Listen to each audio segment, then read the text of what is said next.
Yes, people can be interested in new ideas when those ideas are expressed clearly and effectively.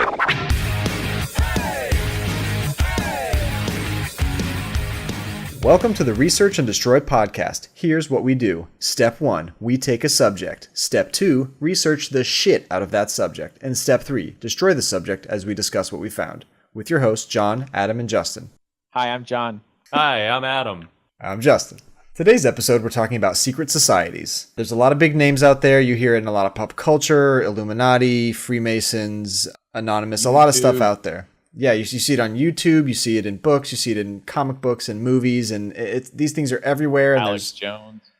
Right, there's the conspiracy theories around all this stuff, and are they controlling the world? And honestly, I was really interested in this because I knew the names, but really didn't know any of the details. So I'm really excited to hear what you guys are bringing. I was really interested to read what I would. So, Adam, do you want to start today?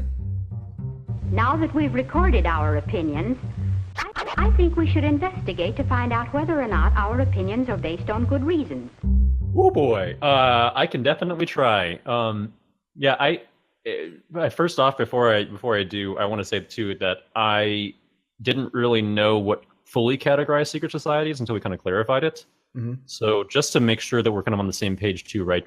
Just to define it a little bit better, secret societies are kind of groups of people over the ages that are not quite like necessarily cults or anything. Maybe some of them are, but they're things, big groups of people that are standing for a particular ideal or moral standing or something like that, right? Yeah, they're usually organizations. They've got some sort of like purpose, and if we know about them, they're not very secret, right? But we don't know everything about them, which is pretty obvious here because I don't know crap about like any of this stuff except for the one that I'm going to talk about. All right, well, let's see what you got. Mine falls into my wheelhouse. I chose with the help of John's beautiful suggestion. You're welcome. Yeah, thank you very much, John. All credit goes to John for this. I chose Anonymous, which I didn't even think about for some reason in the beginning of this research. So like the hacker group Anonymous? Yeah, the group, the hacker group Anonymous. So I will try my best to limit this to kind of, as I said, 30 minutes or so. But there's so much I could talk about this that there's a lot of interesting things, so many events over the years since their inception in 2004, and all the little kind of nitty-gritty details about what they do and how they do it is pretty interesting. And I can try to shed some light on that as much as possible. So feel free to ask questions about that stuff during the chat too, and I'll try to answer the best that I can. Awesome. I'm excited. I know, right, I'm a pretty computery guy. A lot of my career is in the internet, and right, so like I know a lot about it kind of tangentially. I don't really know any of the details though. So I'm excited. What about you, John?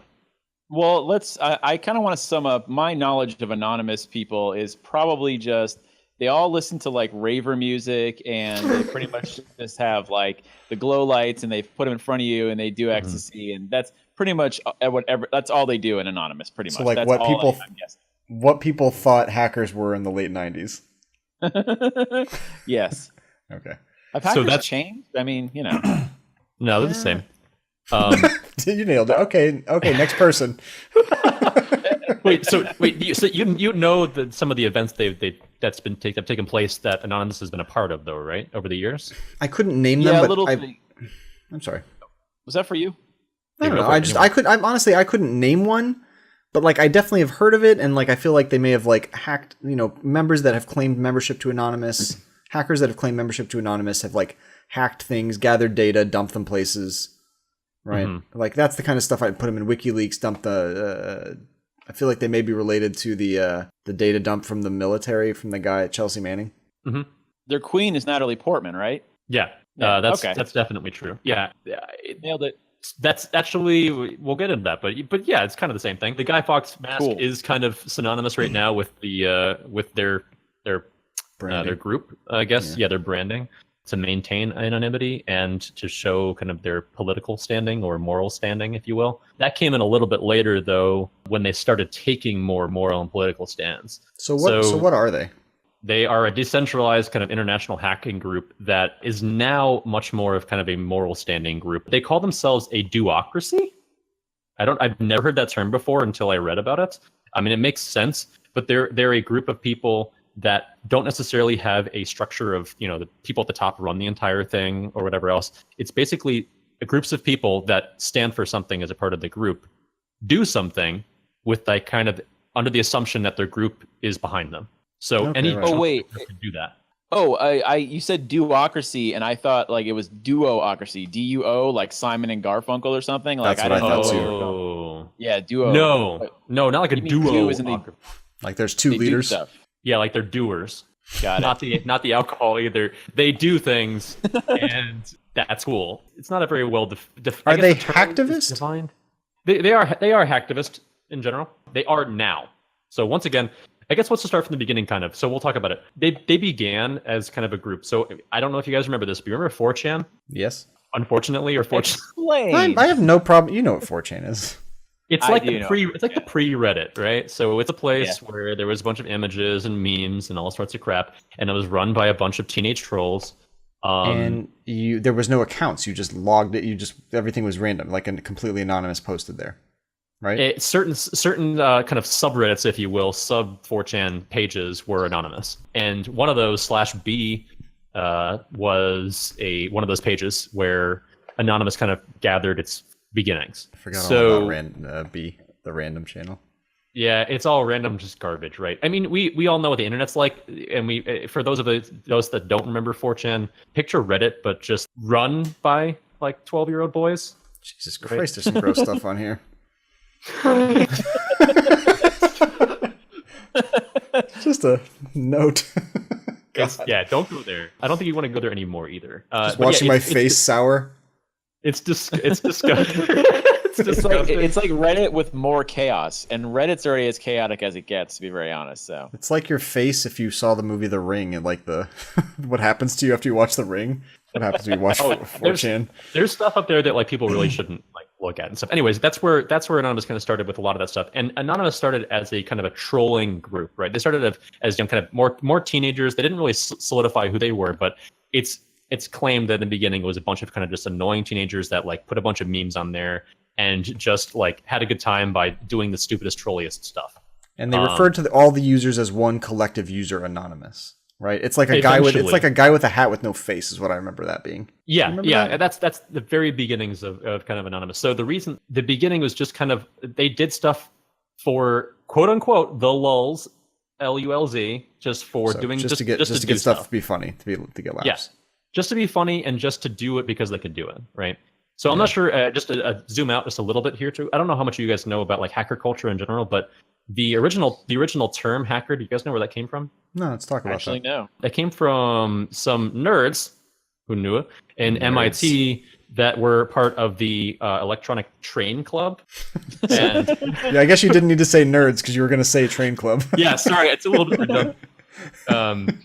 They were known as hackers because a lot of times that club had to like hack pieces together in order to make the train pieces work from all the old trains they used to have. Oh, I like so that. the actual interesting hacker is technically just it means a person that is very crafty and can take pieces and things from the outside world to make things work.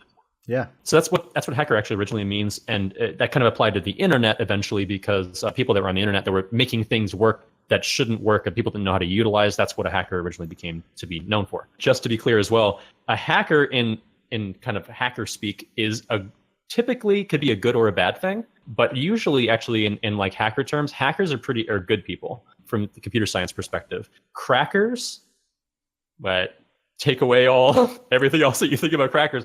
Crackers are the malicious hackers. That's the name for a malicious hacker, is a cracker. I don't know if it's still kind of being used today, not as much. Mostly it's called a black hat hacker, but yeah, crackers are still. I mean, I remember like when you were a teenager and you wanted to like get something, a piece of software that you didn't want to pay for, right? Mm-hmm. That's what you look for, cracks, and those are the people that were doing crackers. Mm-hmm. Yeah, it's usually malicious, or they're trying to leak something or whatever. Yeah, okay. I want to join this secret society of train people. Actually sounds. She's like, that actually sounds delightful.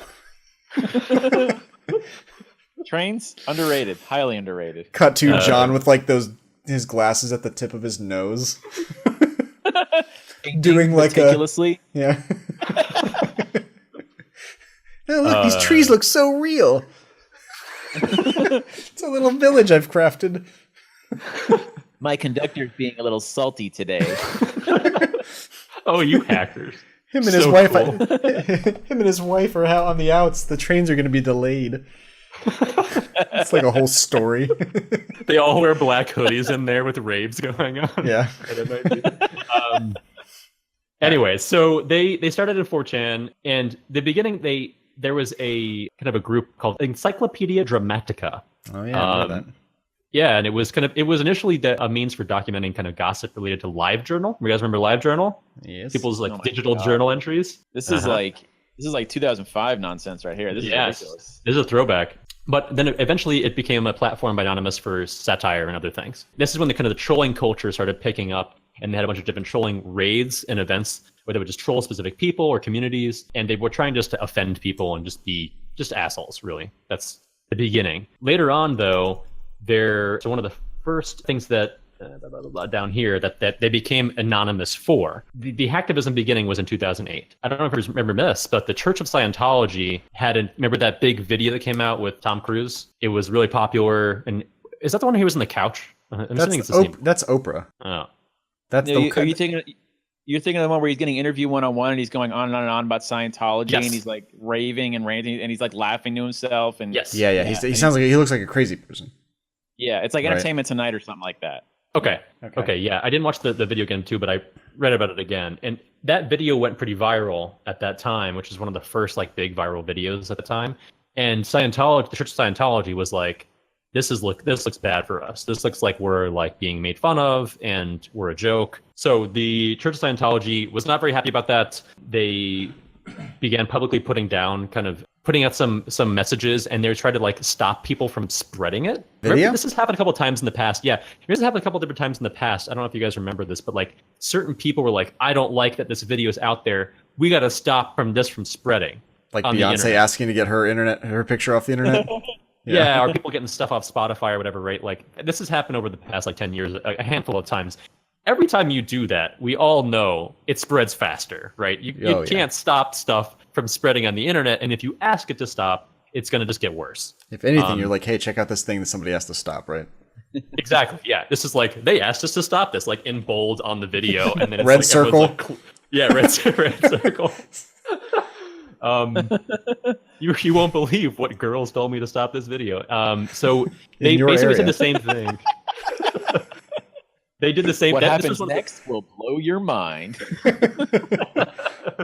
This is one of the first videos like that, or first times that this happened. And it's the Church of Scientology, so people snatched it up. Immediately, though, as they were saying, the 4chan people and people in this anonymous kind of group on this 4chan board were like, this is a perfect example of things that we should troll because these guys are insane, and no one tells us what to do. This is our internet. This is kind of the beginning of the ownership phase of kind of the internet, where the hackers where everybody that can crusade for the general populace of the internet can align themselves with Anonymous and contribute. Yeah, eventually that's what it comes down to be. But initially, it's a handful of these lulz creators, whatever, that just do comedic stuff, right? Basically, they're like, screw this. We're gonna do a bunch of pranks on the church. They prank called the church's hotline. They sent faxes to them of just pure black, so black squares. So it's just black pages wasting all their ink on their fax machines. And they That's did kind of awesome. That's right. That's really smart. That's kind of awesome.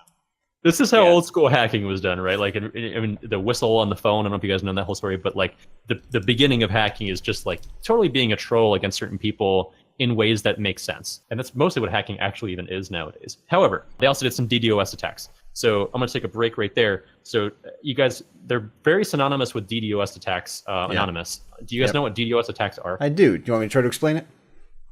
I would love to. I want to hear John explain it first. So DDoS, otherwise known as DDoS, is basically the old school way of coding stuff into a computer. That is, where it's got the green letters and the black screen, and it's got the this thing and Don't you live in Silicon Valley? But it's all women with big breasts. So that's all. Yeah. That's all it really is. So yeah. Silicon. Ooh, boo. All right, Justin, would you want to make any minor points on that? Yeah. How about major points? Yeah. I'm about to score major points with Adam for getting this right. Yeah. Essentially, the idea is, if in the Scientology example, if they did a denial, it's called a distributed denial of service attack. And essentially what they do is there's all these computers essentially affected with viruses across the whole internet. And from my computer, I could tell all those computers to start hitting the website for Scientology. And all that traffic, hundreds of thousands of traffic hitting it at once would actually bring the server hosting the website to its knees. Mm-hmm. Oh, so basically they couldn't run a website anymore. Right. Mm-hmm. And so they would just, that happens all the time where you essentially me hitting a website's designed to handle, 4,000 people at a time or something, whatever it is. But if suddenly it's 150,000 people hitting them all at the same time, the server can't keep up and then it stops responding and it will eventually crash the software running the website. Give me an example of this happening in a movie. I bet it's happened in a movie at some point. No, because it's too nerdy and hard of a concept to explain. Is this like when the dinosaurs broke free from Jurassic Park? Uh-huh. Yeah, they spared no expense. It's like, I don't know if there is any... honestly, it's like the movie Hackers. They do this essentially in the movie Hackers. Yeah, it's been a while since I've seen it, but yeah, I think they do. But essentially, in the spoiler alert, at the end, they bunch to have like hackers all over the world, but it's not like a bot network. It's actual people getting in. And that's the beginning of this. So these DDoSes are like that. Yeah. Okay. You can watch Hackers on http://www.hackersmovie.com. Wow. Or I think it's on that was Netflix. from like '96 or something, right? Right. That's the culture you think all hackers are, is because that's how it's portrayed in that movie. This is the only hacker content you've ever seen, John, isn't it? It's a dark room with like one light, one guy's in there. He's got like some sort of snack and like Mountain Dew in his hand, and that's what a hacker is basically. Yeah, he wears a hood of Anonymous in the middle of the night. He wears gloves, Fingerless gloves, bags under his eyes. Yep. This is Justin in junior high school. That's not true. I was trying to think, is that true? That's not true, though. It's slightly true, actually. You were a Mountain Dew fiend. Okay, well, that's... Okay, people drink Mountain Dew, though. You were halfway there. That's the only clue I need. I wasn't. I didn't get into fingerless gloves until high school. Do any of those other descriptors fit you at any point in your life? No. Oh, I mean, was I up all night on a computer? Sure. Was I hacking things? No. Did I have fingerless gloves? No. Did I have a sweater at night if it was cold? You're adding a lot of that stuff. And also, we have gone off the rails, as it were, about hackers. Okay, well, let's I don't get it. Let's set this thing back on track. Oh, he did it! Yes. Oh God. So you guys should say we're derailing this conversation. Yeah. This initial DDoS Get back on schedule. This initial DDoS didn't have a botnet. So this is just a bunch of the people on 4chan that are using a particular application. There's a couple other ones back in the day, but they were known for using an application called Low Orbit Ion Cannon, or the LOIC, which is a basic application. Oh, is that what that is? Which is basically a application that you run on your own computer, and it sends those packets, kind of initiating a connection with the server over and over and over again. And when a bunch of people do that at the same time, when they kind of do a countdown or whatever it is on IRC, and they say, let's hit them now, then they just spam the crap out of connections to a server, and then people can't get to that website for a while. This is going to be known to be something that they do for years and years to come with more and more people to higher and higher effect. Yeah. So initially that was just kind of an annoyance thing. Mostly it is an annoyance thing, but it does cost businesses a lot our money. Like if it was our website, it'd be a little obnoxious, but right. If it was like Visa, it could cause worldwide problems, or an airport network or something, right? Mm-hmm. So these are like details, but like let's pull back. Like, what is their like goal? Like, what's their end game here? So yeah, we spent a lot of time on that. In this circumstance, in the beginning, they're just doing it because they're like, get off of our internet, don't tell us what to do. Here come the lulls. Keep on going down. That keeps on happening for a little while. There are a couple. They keep calling everything that they do Operation X. So, and they later on they start using hashtags like Operation. This initial one was Operation Payback in 2010. So it'd be like hashtag Op Payback when hashtags become a thing. So even nowadays too, they have Operation whatever it's called, and that's like them going after a target. So in the 2009, scientists stopped kind of engaging with them, and they're like, okay, this is a bad idea to engage with people online. Scientologists. Yeah, the Church of Scientology stopped like engaging with them, and so they pull back. I see, because they weren't winning. Yes, yeah, and there's a quote later on too. There's based on 4chan and this hacking culture, there is a entire thing called the rules of the internet. I'm not sure if you've ever heard about it. but it's the memeiest pile of garbage that you've ever seen. But there are rules on here where if you look at it, one of the rules is if you troll a troll, like don't troll a troll, they will troll you even harder. So don't troll a troll. That's the point taken here. Never so kid a kidder. Never kid a kidder. Yeah. So anyways, there's some more stuff that kind of happens too. The anonymous stuff's becoming a little bit bigger. In 2010, you remember all the crap with the Pirate Bay? So through IRC, basically Aplex Software, this Indian software company, basically was contracted with a bunch of film studios to say, listen, we're going to run some DDoS attacks on websites that are used for copyright infringement, like Pirate Bay. So it was like an authorized DDoS. They're paying this company for an authorized DDoS to say, take down the Pirate Bay. We don't want the people taking our movies and stuff like that. Pirate Bay was a website where you could go download like free video games and movies and music and apps and stuff. Okay. Exactly. So illegally downloaded. It sounded to me like they were just trying to waste the ink of some company that makes rum or something. I was like, what's going on here? Yeah. So they were in the beginning. This here is different. This circumstance is a actual contracted from the film studios, contracted a software company to basically DDoS, quote unquote, legally the Pirate Bay and other things to say, take this stuff down. We don't want the Pirate Bay to exist. Yeah. Okay. The hackers and Anonymous, the now Anonymous, says, fuck that. We love the Pirate Bay. Right? Yeah, right. We're not free movies, right? Free music. So they launched their own DDoS attack against the software website for a day using that low orbit ion cannon. And then they target the Recording Industry Association of America and the Motion Picture Association of America, successfully bringing down both of their sites. So they just come back swinging and just take down all that shit. And then once again, when that happens, they're like, oh shit, we messed up. Sorry, guys. So they back up. They kind of don't know what they're getting involved with at that point because it wasn't that prevalent or something, right? Yeah, this is kind of, 2010, 2009 is still pretty beginning stages of hacker culture. And like what people are getting caught up with what the internet is and what's capable on the internet. Nowadays, it's a lot further along. That being said, hackers still to this day are always a couple steps ahead of even security people and the government especially, and the modern person 100%. Yeah, you're right. So back in the day... John thought we were talking about rum. So, What's really interesting about this is like every like congressman is like too old to like make a law. So like this is like, did you ever see when they were interviewing or not interview when they were not an interview? What do you call it? When they had Mark Zuckerberg and at the Senate hearing, right? Yeah, and they're like asking him questions, and they sounded like old ass like dumb old men. They're like, if I'm on the Facebook, are commercials watching me? And you're like, what?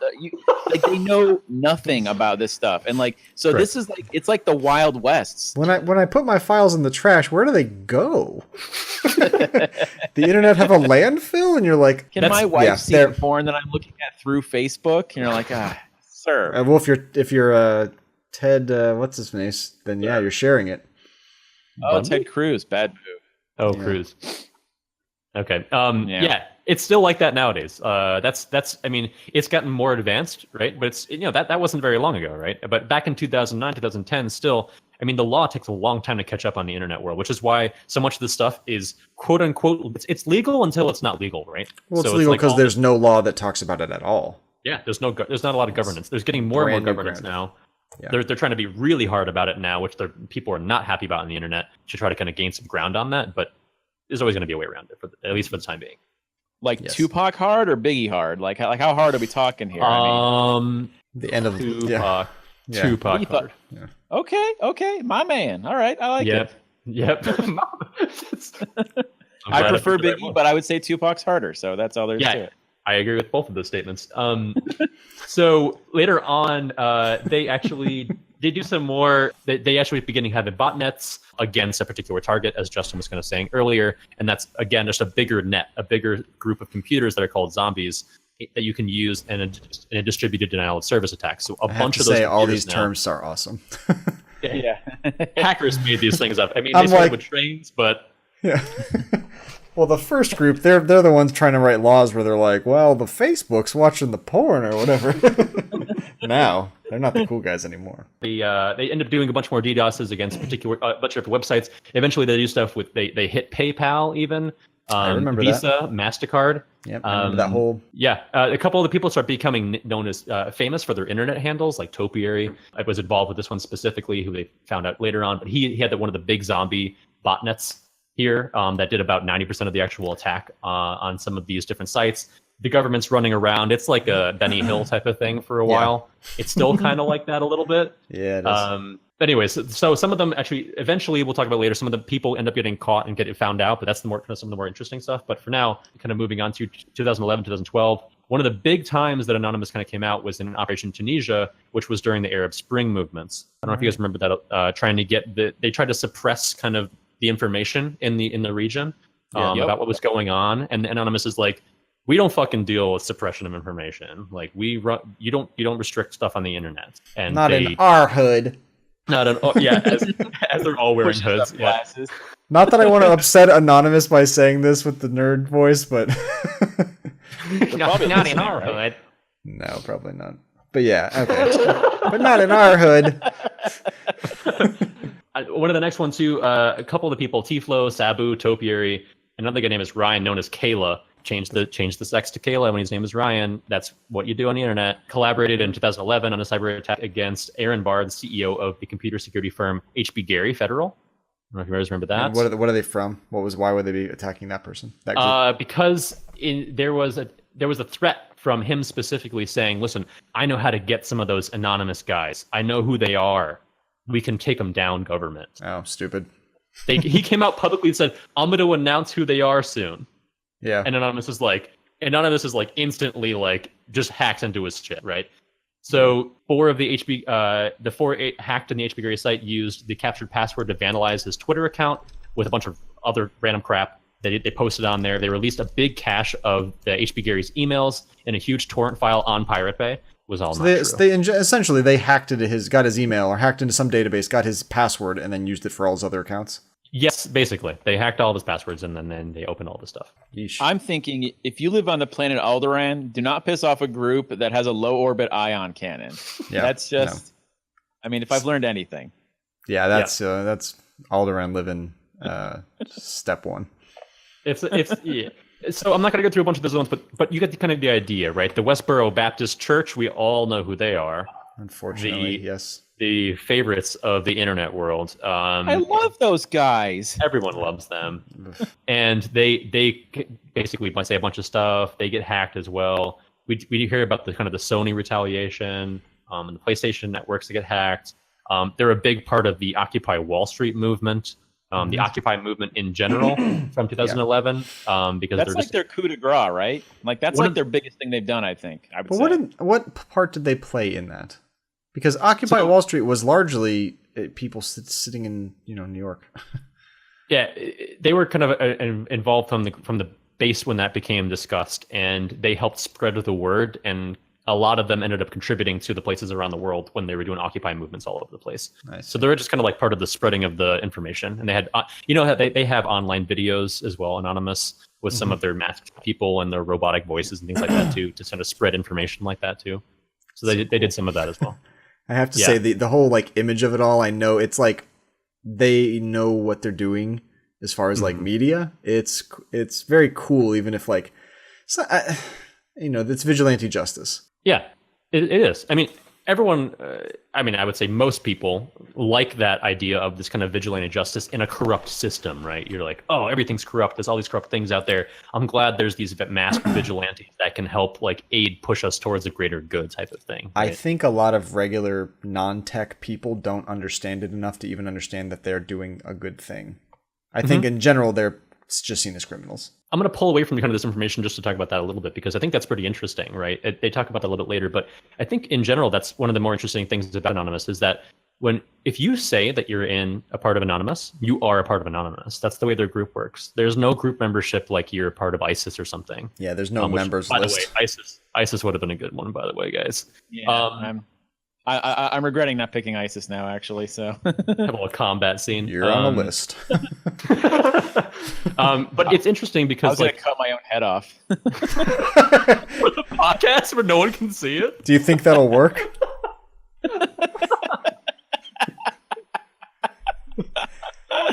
Thank you, Wolverine Sabretooth joke. That was brilliant, Justin. That was a good callback there. Let's put this into perspective. It took three episodes for John to put a mic on a stand, putting up his own head. A little beyond his wheelhouse. Yeah, it may take me a little while to cut my own head off if I'm being truly honest, you know?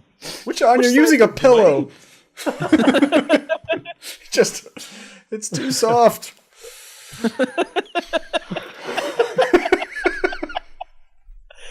Slowly moving. If I had a quarter for every time I've heard that.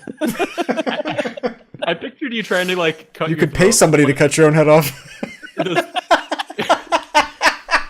ISIS, perhaps. Yeah. When we were in middle school and you had those little cheese and crackers things, we use that little stick to put the cheese in the crackers. That's what I pictured John like putting up to his throat. Slowly. Oh my god. Cheese remnants. A little bit of a taste here and there. I like that I ate cheese and crackers with it, and then I'm like, I should cut my head off. Oscar Mayer's like, we really got to work on our branding. We cannot have this spread. Anonymous is like, this has to spread. So Adam, these cheese on these crackers.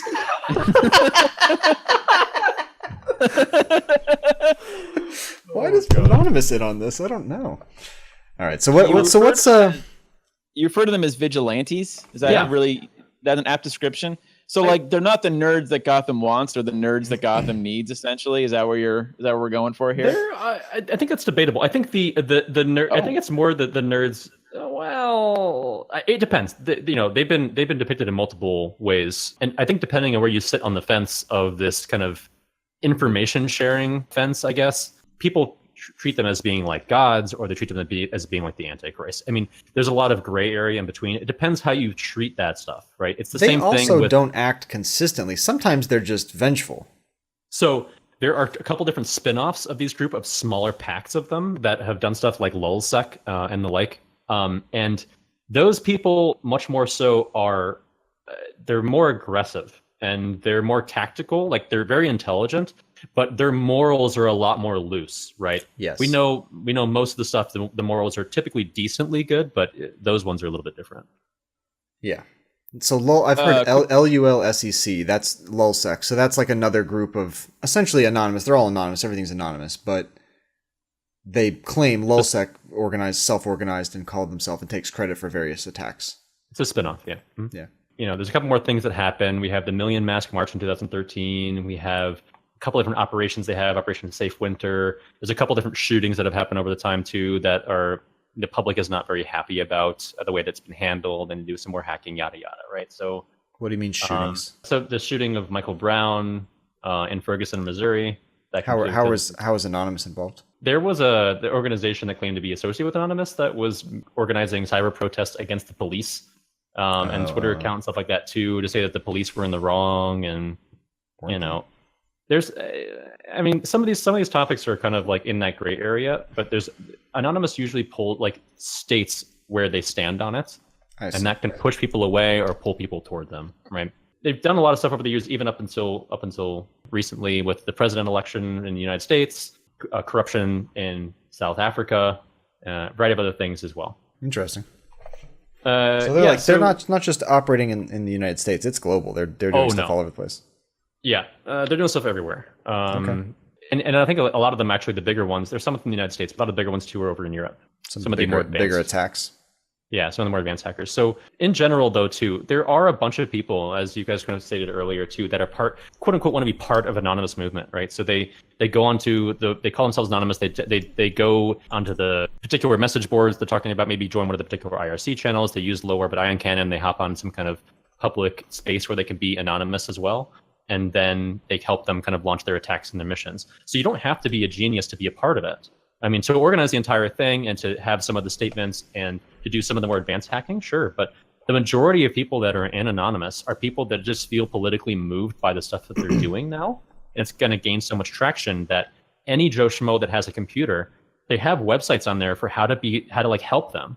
And they have step-by-step instructions of like how to download stuff, where to go on the IRC channel, who kind of what to say, when they're going to be. And then in there they have stuff, we're going to be doing something at this point in time. We're going to be launching this big attack, please make these settings on your computer or whatever too, and then just press this when it's ready. So it's like a very easy thing to get into and call yourself part of it. And I think that kind of group culture is something that a lot of people, young people especially, like are very into, because you feel direct impact with against stuff that you don't like, or for stuff that you feel engaged with, like things across the globe. You can have effect immediately as a group on like someone's suppressing something on their websites or whatever too, and you don't want them to show that on the web or whatever. You can kind of immediately have an impact and say, I don't like that, what they're doing. I don't like this KKK website. I want this to not exist on here.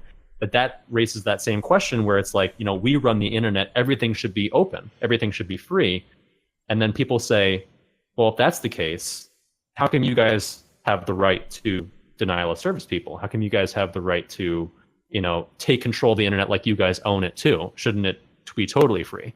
So yeah, they do essentially. I mean, they're like pro-democrat. They're like democratic, but at the same time, they're like, yeah, but we don't. But they do have like a soapbox. You know what I mean? Like they're like they're anti-racist. You know what I mean? Which is fine, obviously. Like I'm cool with that, but like racists aren't cool with that. Racists are like, come on. Where's my activist group? Democracy, come on, guys. What? Like there's two of them?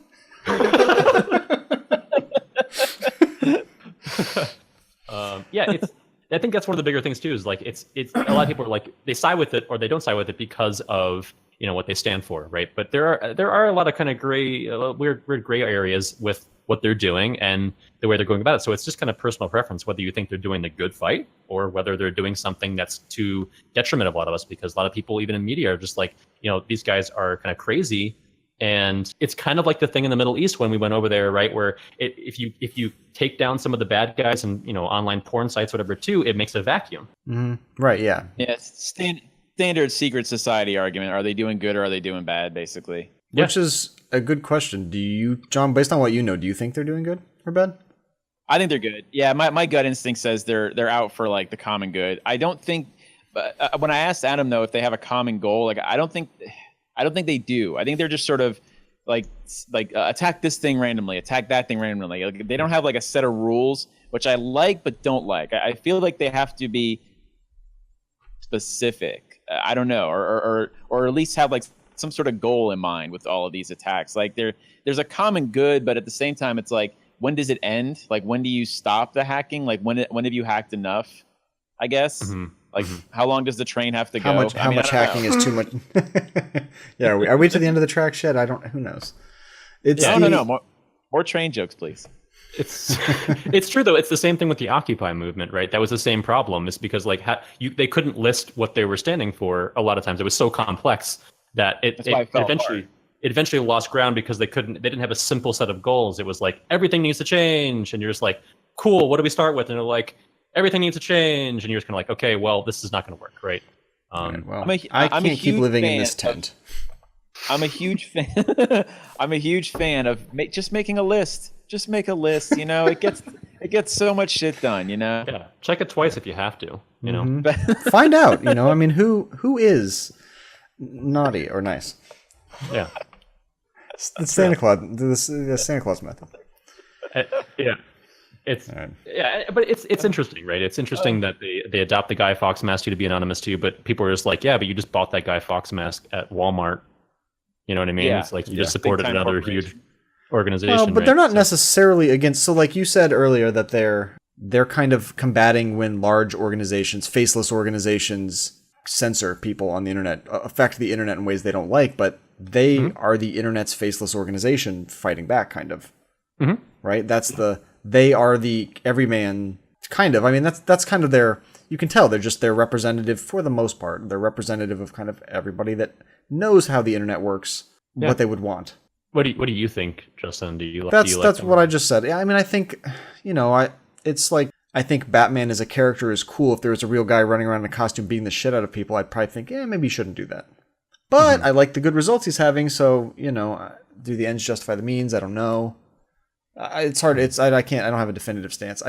Though I tend to be for what their actions. So in general, you're happy that they exist than that they don't. Well, like, okay, so you brought up the PayPal, MasterCard, Visa crash. So they hacked MasterCard, Visa, so they couldn't process cards for like a couple days, right? Yeah. And the reason they did that, if I remember correctly, was because MasterCard and Visa stopped letting people donate money to WikiLeaks. Like, that was their reason.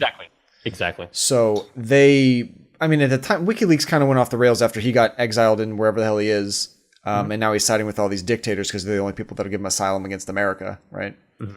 But for a while, it was just, and maybe it was always like this. It was just WikiLeaks. The whole idea was, it was a bastion against corruption, basically, free communication of classified information because it's making the world a worse place. It was their first real partnership, really, right. WikiLeaks, because they both sided with in the hacker culture.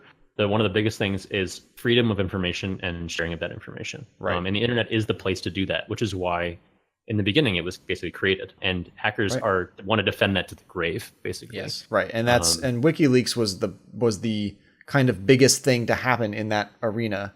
And then they financially were getting shut down because the major credit card processors wouldn't give them their money, basically. PayPal wouldn't give them their money. So these guys were like, well, fuck that shit.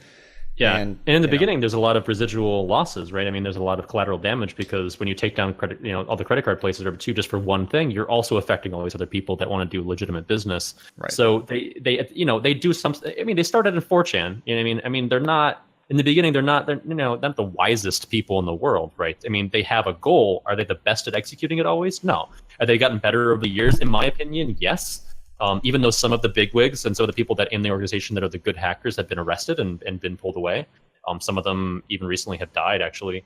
It's due to some strange circumstances, which we won't talk about today. But there's been some interesting stuff that's happened. We should talk about that today if you know it.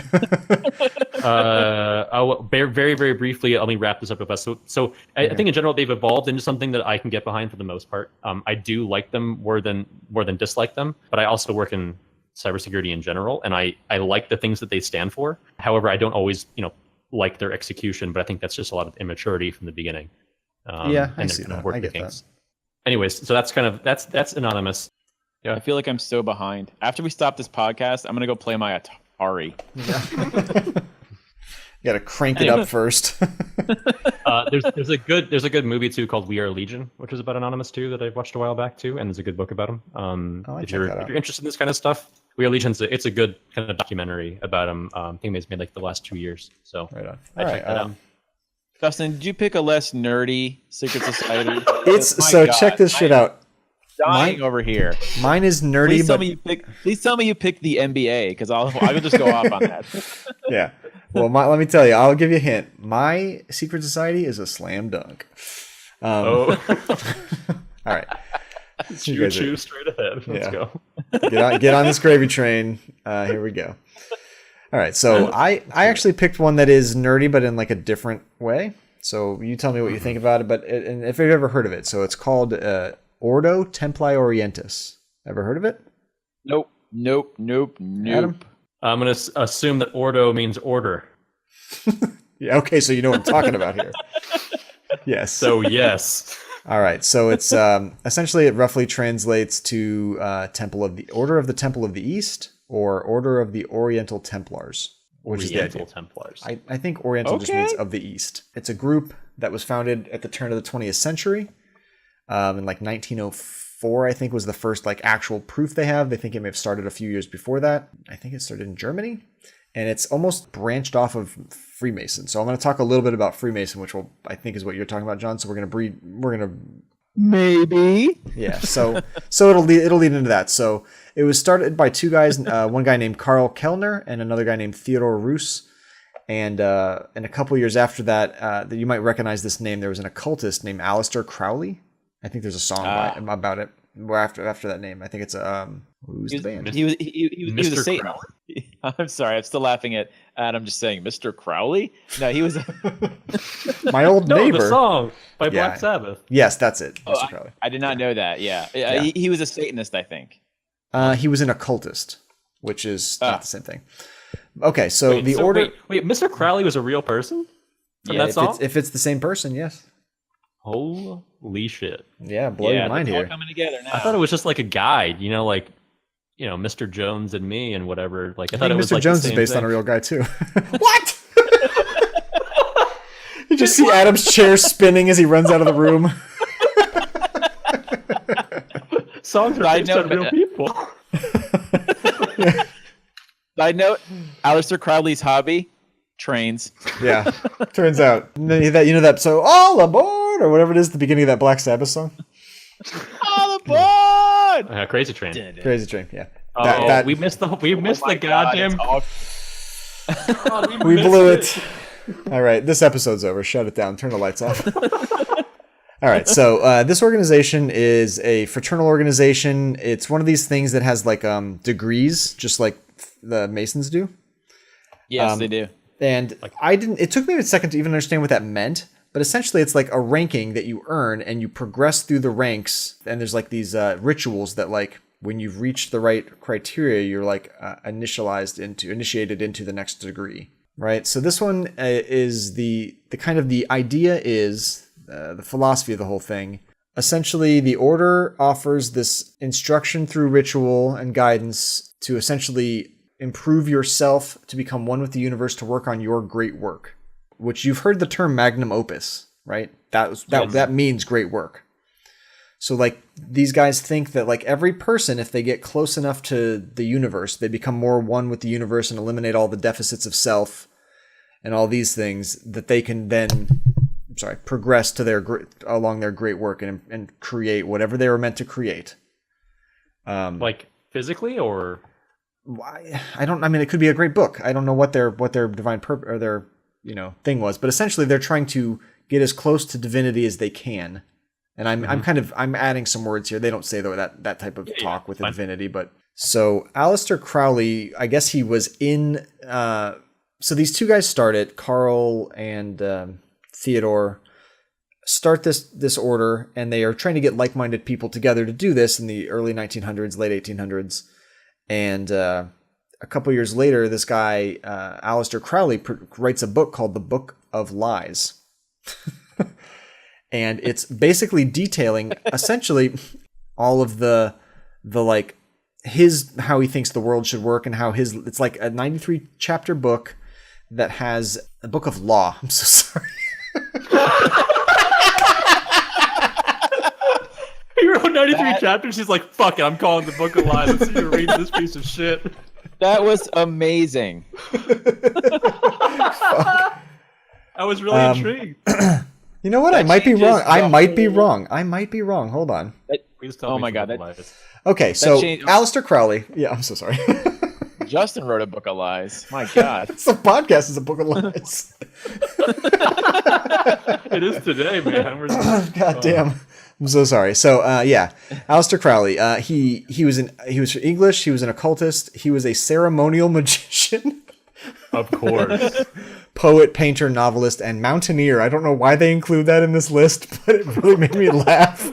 Because all the other things kind of seem like things you do, and then he's like, what else do you like to do? Well, I've climbed a mountain. Let me take a look at my Boy Scout patches. Yeah, he's pointing at his chest. There's my occultist, ceremonial magician, poet, painter. Oh, my mountaineering badge. I didn't want. Mountaineer. Hey, The man likes hiking. Yeah.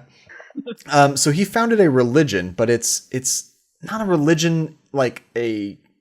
I mean, it is. So it's called Thelema, Thelema, and essentially what Thelema is it's a social or spiritual philosophy where it like. This is kind of what the order, they call it OTO, so they don't have to keep saying Ordo Templi Orientis. Yeah. Well, Thelema is the one that drove the convertible off of the cliff with Louise in the passenger seat. Yeah, with Am I Louisa. wrong? Yeah, you nailed it. And they held hands, and away they went. Love that movie. Oh, so what Thelema roughly translates in Latin to... You guys are idiots. Roughly translates to true will. So what you're trying to do is you're trying to get to... Every person has true will, and essentially it's separate from what your like everyday desires are. Your person as a being has some place it wants to get to in the universe, right? Mm-hmm. Either mentally, purposefully, whatever it is. Mm-hmm. And I'm a little worried John's gonna like start doing this after I read all this stuff, because he's like, sure. The more I read through it, it sounded like The Secret a little bit, where it's like not real religion, but it's religion-y enough to make you be like, I'm gonna start doing this shit and visualize my dreams. That is Oprah's religion, sir. Okay. You will bow down to Oprah, and that is that. All right. Yeah. So the true will is essentially one's calling or purpose in life, and thelema is trying to cut away and change yourself to. It's like almost. It sounds Buddhist a little bit too, right? Where you're trying to like cut away the unnecessary parts of your life and complications you're adding to your own life to get to this like divine purpose, basically. This sounds like alchemy, old school quote unquote religion or the occult. Yeah, so it's occult is in it, and they like the symbology they use, and they have all these like very complex systems involved where it's like, are you just sitting at like I'm trying to figure out what these guys were doing. Like they didn't have power, right? When was the electricity didn't happen until late. I don't know when electricity started. It was like last year or something. When did they have like powered Why did you lights? consult your book of lies? Yeah. We have invented electricity, you pieces of shit. Yeah.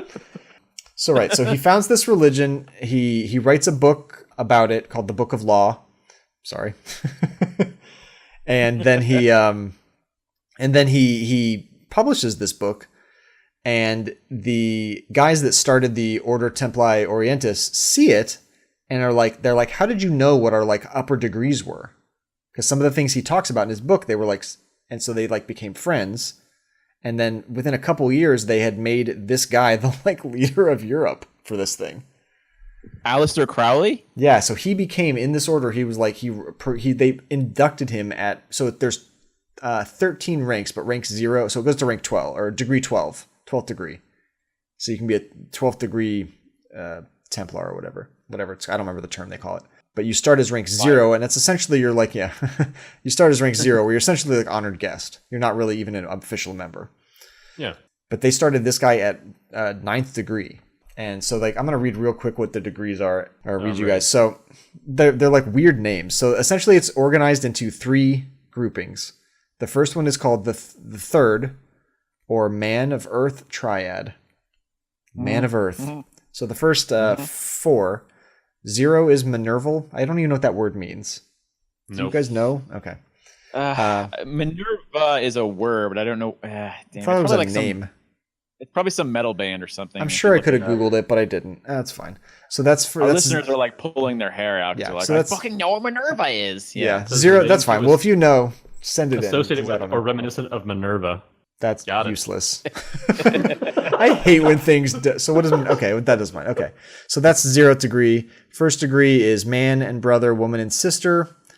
That's okay. Why is that what it's called? Second degree is magician. This is where we start getting third degree is master magician. Fourth degree is perfect magician and companion of the Holy Royal Ark of Enoch.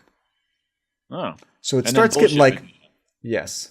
I would bullshit magician. That's awesome. Well, what do you rank for? Bullshit magician. Alistair, we gotta work. we gotta work on these names. He's like, oh, bullshit magician isn't good? Okay. How about this? Perfect magician of companion and Holy Royal Ark of Enoch, and then like, god damn it. Wait. Listen, Alistair, you're getting on Minerva, okay? What is it, Adam? So Alistair jumped all of these, meaning he is degrees and degrees above perfect magician? Yes. So how is this evaluated? Okay, so it's not like they're actually I'm going to talk about magic in a second because this order actually believes in magic. But not Alistair is that son of a bitch that like the company hires. He's like half your age. Like you've been there for years, but they hire him and already promote him above you, and he has to like start giving you orders, and you're like, fuck. He comes by your desk and does like a crappy card trick and walks away, and you're like, you son of a bitch. Damn his ceremonial magic. I'm telling Thelema. Yeah. She's in HR. Yeah, well, I assumed. Down Australia.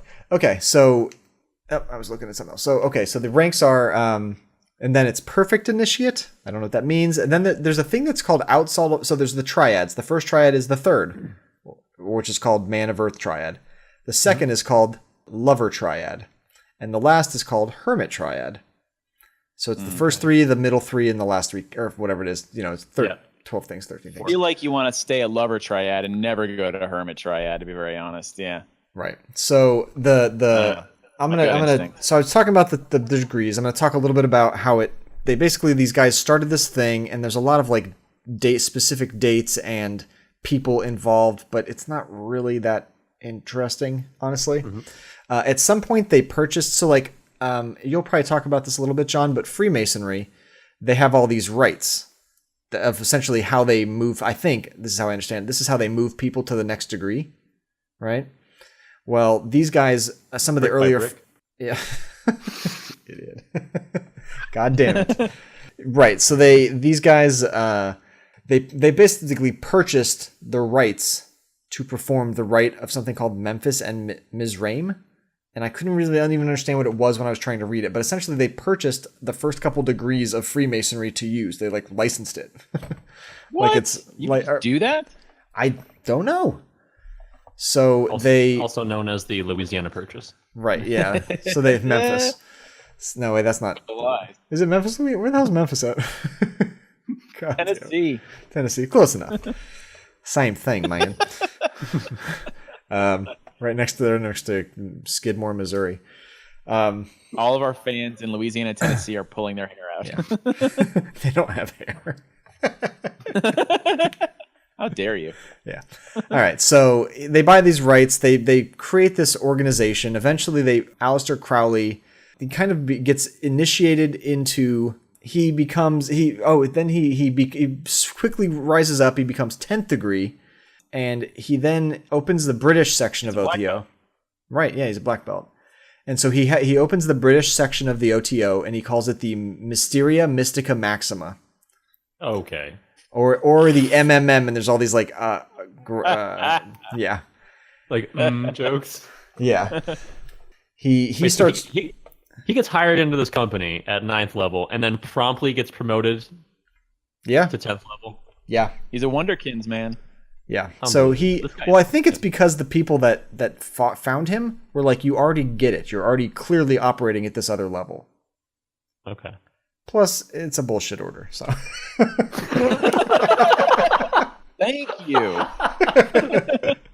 Well, I don't know if it's a bullshit order, but so like these guys are trying to like essentially they're trying to like talk about enlightenment, kind of, but not really. Like it's more about cutting away the trimming the fat on their lives, kind of. Okay. So Aleister Crowley, he creates Thelema, writes the Book of Law. Right. So one of the big things that's interesting about the most interesting thing I found about this, so there's all this like who owns OTO, because like it's a copywritten thing basically. And it was really boring, like arguing who ordered it, honestly. But the actual order itself was kind of interesting. So they have all these different initiations to initiate to the next degree, and there's like rituals, very specific rituals that move you from each degree to the next. And the first, all the way up until number 8, that's when you get into the last triad, the hermit, and that's one is where it's that's like a monk. Kind of, right? Yeah. So yeah. Well, it's like Freemasons too. You're a 32nd degree Mason or whatever. So the first 2 triads, it's 33 degrees. Sure. Preview there. Okay. Oh, nice sneak peek. Yeah, This is the part that I was like, okay, I'm going to do this one as my topic, because the last triad, all the degrees are sexual in nature. Yes. Wait. But you're telling me that somebody that's up there is a magician, and sexual in nature. Okay. So I was scrolling through the Wikipedia about this before I did my other research, and the thing that caught my attention was the word sex magic. This is the part where the anonymous guys run the train on Thelema.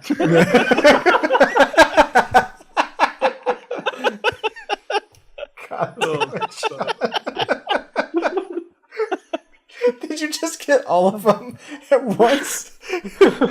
All right. So, and it's these guys are the kind of dicks that call it magic, MAGICK. Like the old English, not, right? Yeah. That's the way to do it. So essentially they practice sex magic, and I'm going to talk a little about sex magic. Yeah, bring us in. Bring us a little closer for this. All right, so sex magic Microphone boner already. Yeah. So sex magic, I was like, okay, what is sex magic? So essentially, you had me at sex magic. You had me at sex, for Christ's sake. At like an hour into the podcast, you had me at sex magic. We should have started with Justin's. Yeah, maybe. Yeah, seriously. Just, yeah. So the idea is that there's a lot of like divine energy in the act of sex.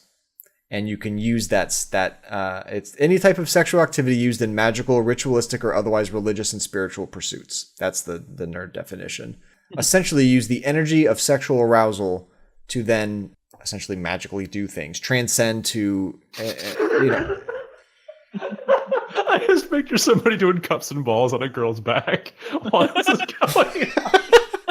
like. It's like, oh god, it's just like, just pulling cards out of his mouth. He's like, is this your card? Pulls, nope, ace of spades out of her vagina. Like, shit.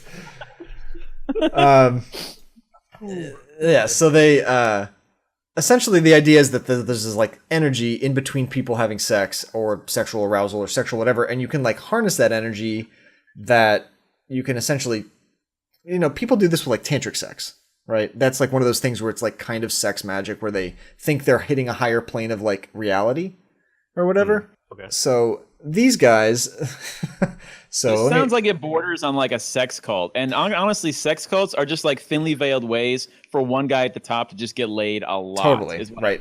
And the organization of this thing... Alistair. The what?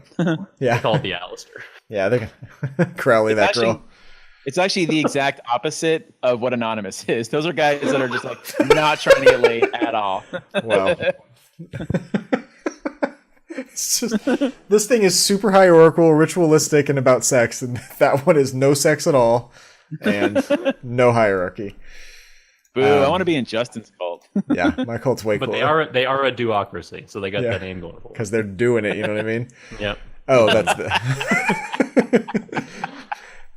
So, all right. So I'm going to read you the last triad. I know I'm jumping all over the place. The last triad, the degrees in the last triad, the hermit triad, are the rank 8, VIII, yeah, 8th degree. Perfect pontiff of the Illuminati, Epopt of the Illuminati. Those are the two of the same names. Initiate of the Sanctuary of Gnosis, Gnosis. Some of these words I feel like I've read before, but Gnosis, I don't. Gnosis meaning Gnostic, and Gnostic meaning it's like agnostic, the opposite right? of agnostic. The opposite. Because A means the opposite. When so you put they're it spiritual? At the beginning. Yes, but like, there's like the Gnostic books of the Bible that like the Bible doesn't have. And they reference some of the like Gnostic rituals and stuff in this. Yeah. It's the sections of the Bible that were left out or something. So these guys don't want to.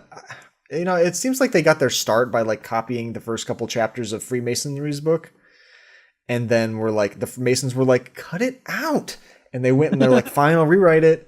And I read this quote about Aleister Crowley said that he would write he would create his book, he would write it every night with the help of Dionysus. Of course. Which and means I was like, wine. He was just being drunk all the time. He just wrote a book drunk. Yeah. He's a drunk guy that likes sex. So cool. So I could have a cult, basically. Yeah, right. It's whatever. And so we were at the Sanctuary of Gnosis. Rex Sumnus Sanctissimus. They sound cool. Like if this is the REX. That sounds real cool. Rex. you parcel tongue son of a bitch. Fuck you. Rex all right. Says the best, you stupid assholes. John, try to say those words. Let me see. Rex Summits Sanctissimus. Okay, well I said it right. It just sounds stupid. But like, okay, the perfect. It sounds stupid from your mouth, you dumb hacker. Listen. Well, it's hard to talk with these fingerless gloves on. The perfect pontiff of the Illuminati is a cool title. Yeah, I like that. Yeah. So that stupid one you just read. The initiate of the 11th degree. What? That's all it is? All the other ones have all these crazy. God damn it! Hey, you're 11 now. Yeah. Totes 11. Come on, Alistair, you're not even trying. Like Uber 11 to the Maxors, you know what I mean? And then So then rank 12, or I keep saying rank, but it's 12th degree, is Frater Superior, because it's a fraternity, I guess. Frater Superior and outer head of the order. So that's like the top person, I believe. Rank 12, or 12th degree is the only... So that's what Aleister Crowley became rank 12 eventually, I believe. Like king shit. And so he helped redesign the order using his thelema. Like it kind of became reshaped around thelema. And the sex magic stuff at the end was kind of interesting. The stuff... also a little sad. So rank 8... I started reading in this. Okay, so rank 8 is masturbatory or autosexual magical techniques. Yes. I mean, not yes. You know. Rank 9 was heterosexual magical techniques. Rank 69, the best rank ever. All right, I will get to that in a second. Rank 11 is about anal intercourse. Magic. Wow, they move quick. Magical techniques were taught of that. So you start like reading about the sex magic of... Whoa, don't hover over anal intercourse because that's a photograph. I was like, oh! That rank is actually kind of a red herring because you're like, oh yeah, finally, I've never done anal before, and then like, surprise, you have to take anal. I'm like, damn it, I didn't know this was going to be. You know what I mean? I thought I was going to be doing it. Yeah. So duocracy, man. I thought it's a duocracy above the door. It's okay, I'll go slow. Also, by the way, is this your card? No, it's still not my card. Get that fucking rabbit out of here.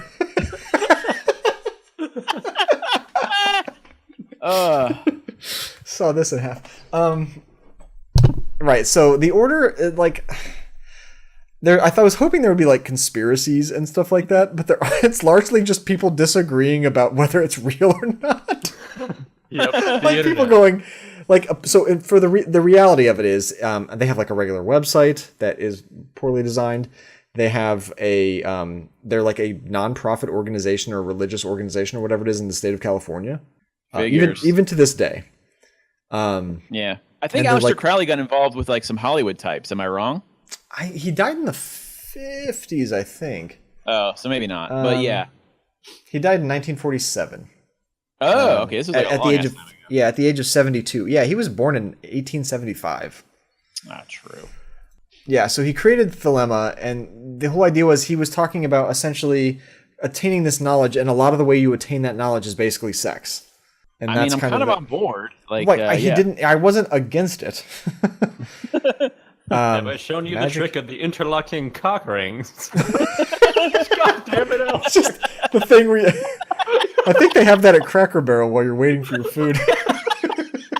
I'm thinking about selling this to Cracker Barrel. No, Cracker is a mean hacker, obviously. You guys should know that by now. They have all these things where they talk about with the magic, right? With magic in general, and whether it's real. I'd like to say that temple has got to be the grossest, smelliest temple like ever. You know, wherever their main headquarters is, like this was in Britain, right? So like bad teeth. Yeah. Oh yeah. Like orgies everywhere. Like it's a bunch of nerds doing magic with top hats on. and the wig. Wait, that's what? No, they don't have a wig. They got the big tall collar. They may have had a wig back then. Yeah. So real quick, what they define as magic for magic is the part that really interested me when they started talking about magic, and sex magic in particular was funny. But essentially, magic, it's spelled MAGICK. It's like a stupid spelling, but it's really from early modern English. That's kind of how they did it from like the 1600s. But essentially, it is nowadays meth heads have like a tattoo with the word magic spelled with a K on their arm at some point when like I'm sure. Deck of cards on it at some point, yeah. I'm sure. Well, yeah, so I think that it's technically quote unquote that's the old way they used to spell it, because this is kind of diving into that kind of occult style stuff, which is kind of mentioned before. They would lean on that pretty heavy. And that's like the old spelling of it, and that's like there's current books nowadays it separates it from like what we consider like David Blaine magic or whatever, like tricks. Yeah, right. Like the magic is like more of the study of that like inner self. Well, here's I couldn't. I like if somebody asked me to define what you think magic is, like when people that actually believe it, I was like, I wouldn't be able to. But they talk about it is the science of understanding oneself and one's conditions. It is the art of applying that understanding in action. That's how they define magic. So we kind of like bastardize it nowadays. So essentially, and then that's what he goes on to say. But then at some point he said the science and art of causing change to occur in conformity with your will. So like essentially making things happen. Everything is magic. Me moving this pencil is magic. Yeah. So, but then I'm sure it's more, it's usually probably grander things than that. It's not moving a pencil. That's probably the weakest magic ever. It's affecting other people and your stuff. Right. That's why I was telling you about that with Oil a while ago too, with Alan Moore, who claims himself to be like an old school magician in that way. And he writes, one of the biggest reasons why he writes the comics and V for Vendetta, Guy Fawkes Mask and stuff like that too, but he wrote V for Vendetta and a bunch of other stuff. The Watchmen, right? He that's one of the big reasons why he believes in it too, because he thinks that with his art, what he's doing, and his words, by putting that out there too, he's affecting other people's viewpoints, which in itself is magic by the old definition. Right. So it's not, you see Harry Potter magic and it's like literally fireballs coming out of wands and stuff. Yeah, it's not lifting feathers or right. It sounds like The Secret. Yeah. So this is the techniques of magic, right? There's some parts to this. So there's different ways to do it, and if you play any sort of video games, regular? I don't know if I have the sexual stuff here, but we'll talk about that. So there's banishing. So essentially, you can like it's funny because it's like they have magic and it's like this specific religion, this thelema, but they pull on like every other occult type of nonsense there is. They start talking about the zodiac and all these other like also not things that are kind of magical in nature. Just because I think magic, they're like bullshit magic. I don't know. I don't know if it's bullshit magic, but it doesn't make any sense to me. But it is interesting to read about. So essentially, they have on the next podcast, Wiccans. Yeah, bullshit magic. all they do is make comfy chairs. Yeah, you're an idiot. That's terrible. All right, so they have banishing magic. So essentially, you can banish like bad juju. Basically, you can draw a circle. I mean, this is the kind of stuff where you draw a circle, and then inside you're going to get out like there's a demon causing you to fucking keep losing jobs or something. They could do that and get that out of you, or there's like an evil something in you. They can banish spirits or those kinds of things. It's not like they're from Germany, then you're gonna probably die. Oh, you're dead. Oh yeah, 67 banishments later. Sounds like they're pulling from like Santeria now. A little bit, right? Like that kind of same concept. They also lighting have candles. They have one called purification, which is it's like banishing, but it's like more intense. Purification, like it's less about pushing things out. It's more about making yourself better and stronger. It's like preparing yourself. Preparing the self and your temple, which is kind of how they refer about the body, for very serious spiritual work. So you're like doing that consecration. You know how you said you were afraid of telling me about this because I might be interested? Well, you lost me, buddy. I'm in this cult now. I'm done. I'm super down. I like everybody's getting laid. This is that part's a little bit questionable, but the parts about this old occult style magic stuff, which I have also looked into a little bit a while back. Which a lot of this seems to cover similar topics. I actually like it. I think it's pretty cool. I think the ideas behind it, I think some of the execution is a little bit wonky. But once again, it makes like an interesting story. And I would just love to watch people do this stuff back in the day.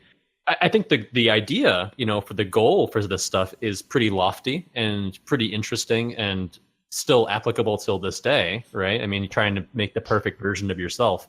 But the way that they go about it with these weird techniques and these weird titles and things like that, which we consider weird, would be very interesting to watch like their brain work into that and make these 12, belt levels or whatever the crap. It's interesting. Yeah. I agree. It is interesting. And I think it seems like they're like creating a fun story about things that people do every day. That's what it feels like to me. Kind of, right? They're adding meaning where there isn't any. That's they're putting metaphors onto it's metaphor, like that's a hierarchical structure. It's metaphors, it's all this and that. It's all meant to mean something else. and so then you internalize in your brain, and it means something just for you, type of thing. Yeah. But it's all essentially bullshit. You know what I mean? All of like it's We've all said bullshit. every one of these things is bullshit. But but you can still like use it in your it still means something in your everyday. Well, like even The Secret, right? Like I remember somebody telling me about The Secret, and I thought, okay, so you can will, like they're just like you can will whatever you want into existence. You want a new car, you can will it into existence, and I'm like, or you can just try hard and do it. Yeah, like if you want to just save your money, like that's all you're saying. It's just you're using this like weird structure. Yeah, it's a placebo. It's like it's giving you placebo. Yeah, not a placebo, but it's like you're thanking the universe for it, but really it gave you a reason or some central column to focus around to do the thing you just need to do anyways. Yeah. The universe didn't provide you a car, you just saved your money. Yeah. You know? Sure. Yeah. But I think that, I mean, I kind of agree with you to a degree, but I think when you put things in different perspectives for certain people and you give them something, like sometimes people just like have a hard time, I think, just like committing to certain things that are really beneficial to them, like making really prudent choices or whatever. But if you can like read something and feel empowered by it, that makes it seem very simple. And in the end, it has the same result. And it's helping them in general, like it's a positive. I agree with this. Yes. I don't really have a problem against that. I do agree, I think, with the majority of you guys too, when it comes to worshiping deities specifically that may be leading people down false paths to wasting time or doing things that maybe you just don't agree with. But once again, like if it brings out like positive results in people and people are nicer for it, and they do their own time and do their own thing with whatever their choices are, I'm personally kind of all for that stuff, as long as it makes sense for them and they're not assholes to me. You know what I mean? What else can you do? Up next, ISIS. Fun. Yeah. So there's a few more I'll read. So there's consecration, which essentially is preparing a space, basically. Right. You're essentially preparing a space magically. Invocation is you're invoking a spirit or deity to like empower you or whatever you're trying to do. Evocation, to invoke is to call in, evoke is to call forth. So invoke, you're empowering yourself. Evoke is to like, if there was magic, you'd be setting yourself on fire versus shooting a fireball. Right? That's kind of the difference. Oh, now I get it. Yeah. To put it in all of Anonymous is like, got it. The Street Fighter scenario. Yeah, right. Yeah, it's Dalsim or Ryu. Yes. Yeah. They also talk about astral travel and their astral body and essentially projecting your astral self to, and there's a whole thing that we'll probably talk about. I think we might talk about astral travel at some point because that's... Dude, astral projection sounds... Yeah, it's awesome. Interesting. There was a guy that lived in our neighborhood, John, when we were growing up, whose dad believed in astral travel, like astral projection. And I remember he lived down the end of the street that Jason lived on. Didn't the local Grand Wizard of the Ku Klux Klan also live in our neighborhood somewhere? I don't know that. Yeah, I would not be John's dad. Remember that one guy we knew had a mustache? You knew him a little better than I did because he was your father. He's a good man. Yeah. So they have a bunch of stuff. Magic. The magic. In general, just this magic is. They have magic weapons and magic formulas, and it gets very deep. And I'm probably not gonna be able to go into all of it.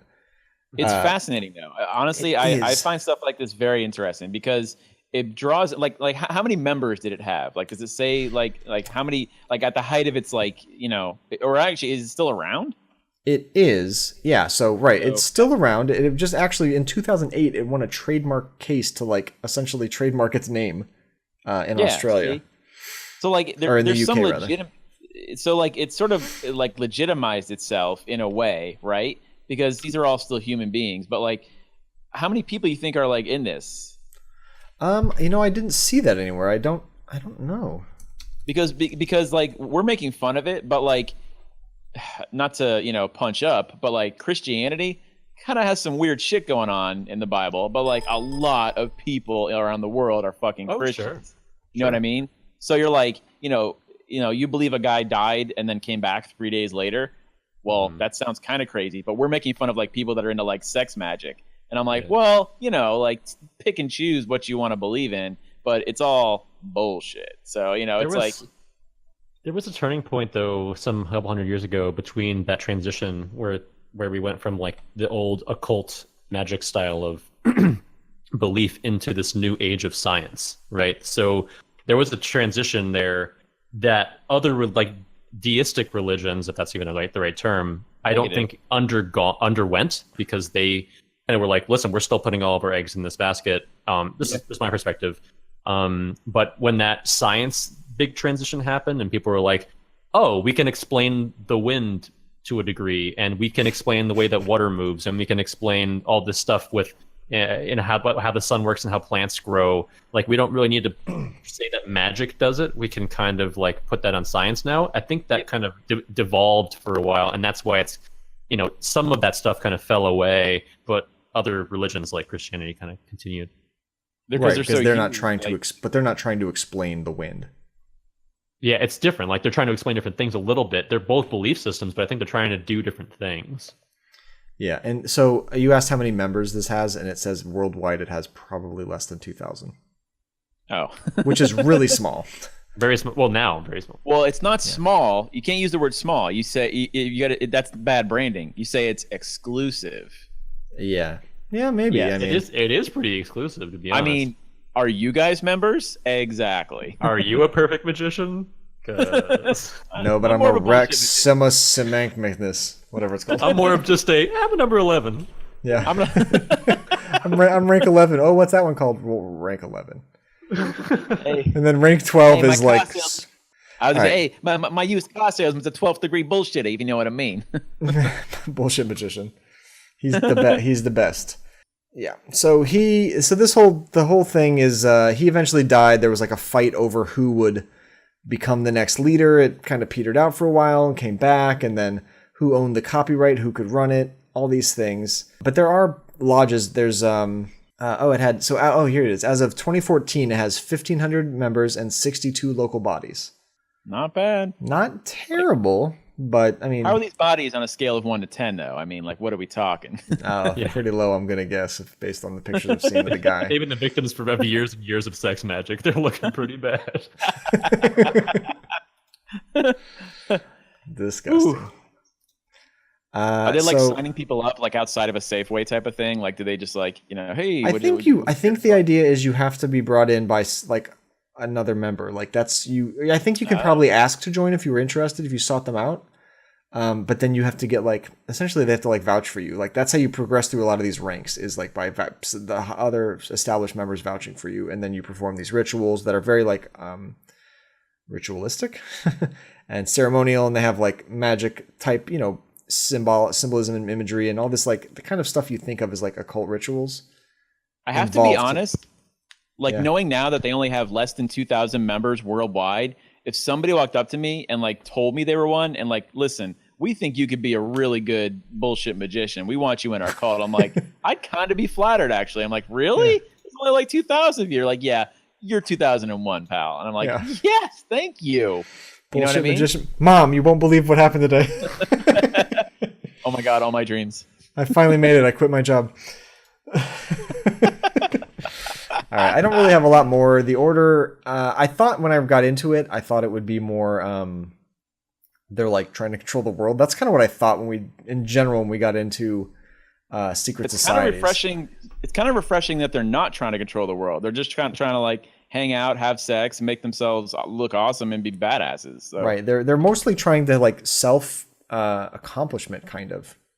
I kind of trust that more than I trust, my secret society is what I'm saying. Well, let's talk about your secret society, John. Well, you know, when you think of secret societies, I mean, just name the first one off the top of your head that comes to mind. ISIS. ISIS. Thank you. Thank you. Well, so before we continue, this one you think of the Illuminati. Damn it! The secret code. Secret code. That's a joke from before we started taping. We need to record our outtakes and put them up for listeners. Actually, for adoption. Well, You were John, saying? I just want to say, like, this topic, I thought you would be like a kid in a candy store with. Just in general, secret societies, you're just like, I think that's the kind of thing you're like really into. I love this stuff. It's fascinating, right? Because I had a brief period of time when you and I were roommates, right? And I was just like, fucking secret societies are amazing. I thought this was back when Alex Jones was still semi-legit, actually. Now he's like gone off the rails, I think. But yeah, you can kind of see through him now.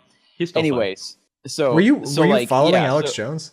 Not following, but like sometimes I was like, there was times that he throws darts at a dartboard, right, with his eyes closed. But every now and then he hits something, and you're like, oh. Sometimes he'll hit something, and you're like, oh, actually, that can be proven correct. Sometimes my 3-year-old does things that I'm like, wow, that's very adult of you, but he's just a kid. He doesn't know what he's doing. No, exactly. But it's entertaining, right? Yeah. That's the whole idea, right? He's just meant to be entertaining. Sometimes he puts his shoes on the wrong feet, so it's not like he's an accomplished shoe putter on her. He's doing his best. That's kind of weird. My 4-year-old niece does the same thing, like on purpose. Oh, he doesn't. And I tell her, I'm like, you're doing that wrong. And she's like, nope, it's right. And I'm like, I don't. Like, what does your mom teach? But anyways, well, that all makes sense to me. In that scenario, she's doing her best. So, but you're right though. Like when we decided on secret societies, like I was like, okay, I have to like call back to like when I was really into all this stuff. And of course, the two top names that come to my head, Illuminati and Freemasons. Everybody's heard of them, right? Yeah. So I'm like, if we're going to do a show about secret societies, you got to pick one. But here's the thing. When you Google Illuminati and or Freemasons, the internet shoves a huge pile of garbage right onto your fucking head, right? And you're like, here, look at this. Here's every YouTube video made by some like random junior high school kid with bad editing skills, right? Mm-hmm. So I picked Freemasons, right? But I did what any good podcaster does when they have too much information. I made a list. You were a proponent of a list earlier, yeah. Oh, lists are amazing. What I have here for you boys, 10 Freemason secrets, okay? Freemasons, now, so Adam, I think what Adam had were good guys that were out for the common good, right? What Justin had were rule the world, but they're just trying to like have fun, have sex, do magic, improve each other's lives, just, be yourself, do what you want to do. So yeah, I did what any good podcaster would do. And I have a list basically top 10 scandalous Freemason secrets. And this is a group that's like, people think are doing a lot of evil. They could be, they might not be. World, who knows if they're running it into the ground? Who knows if they're running it for good? You know what I mean? But Adam, John, do you think they're, before you read this, did you already think they were one of those like controlling the world type groups? I thought that they were that they're a whole other level of, I thought they were like a whole other level of like human being. Like they're called like the elite. A lot of presidents were Freemasons. George Washington is like famous for being a Freemason. Yep. I think they said that all American presidents have been Freemasons at some point. George Washington has proven there's like paintings of him. He's just well known as being a Freemason. Whether I don't know whether I think they're good or bad. I think the verdict is still out on that. I think they do bad things, but they have a big picture point of view, cold and calculating with what they do, but they're trying to make the perfect society, the perfect world.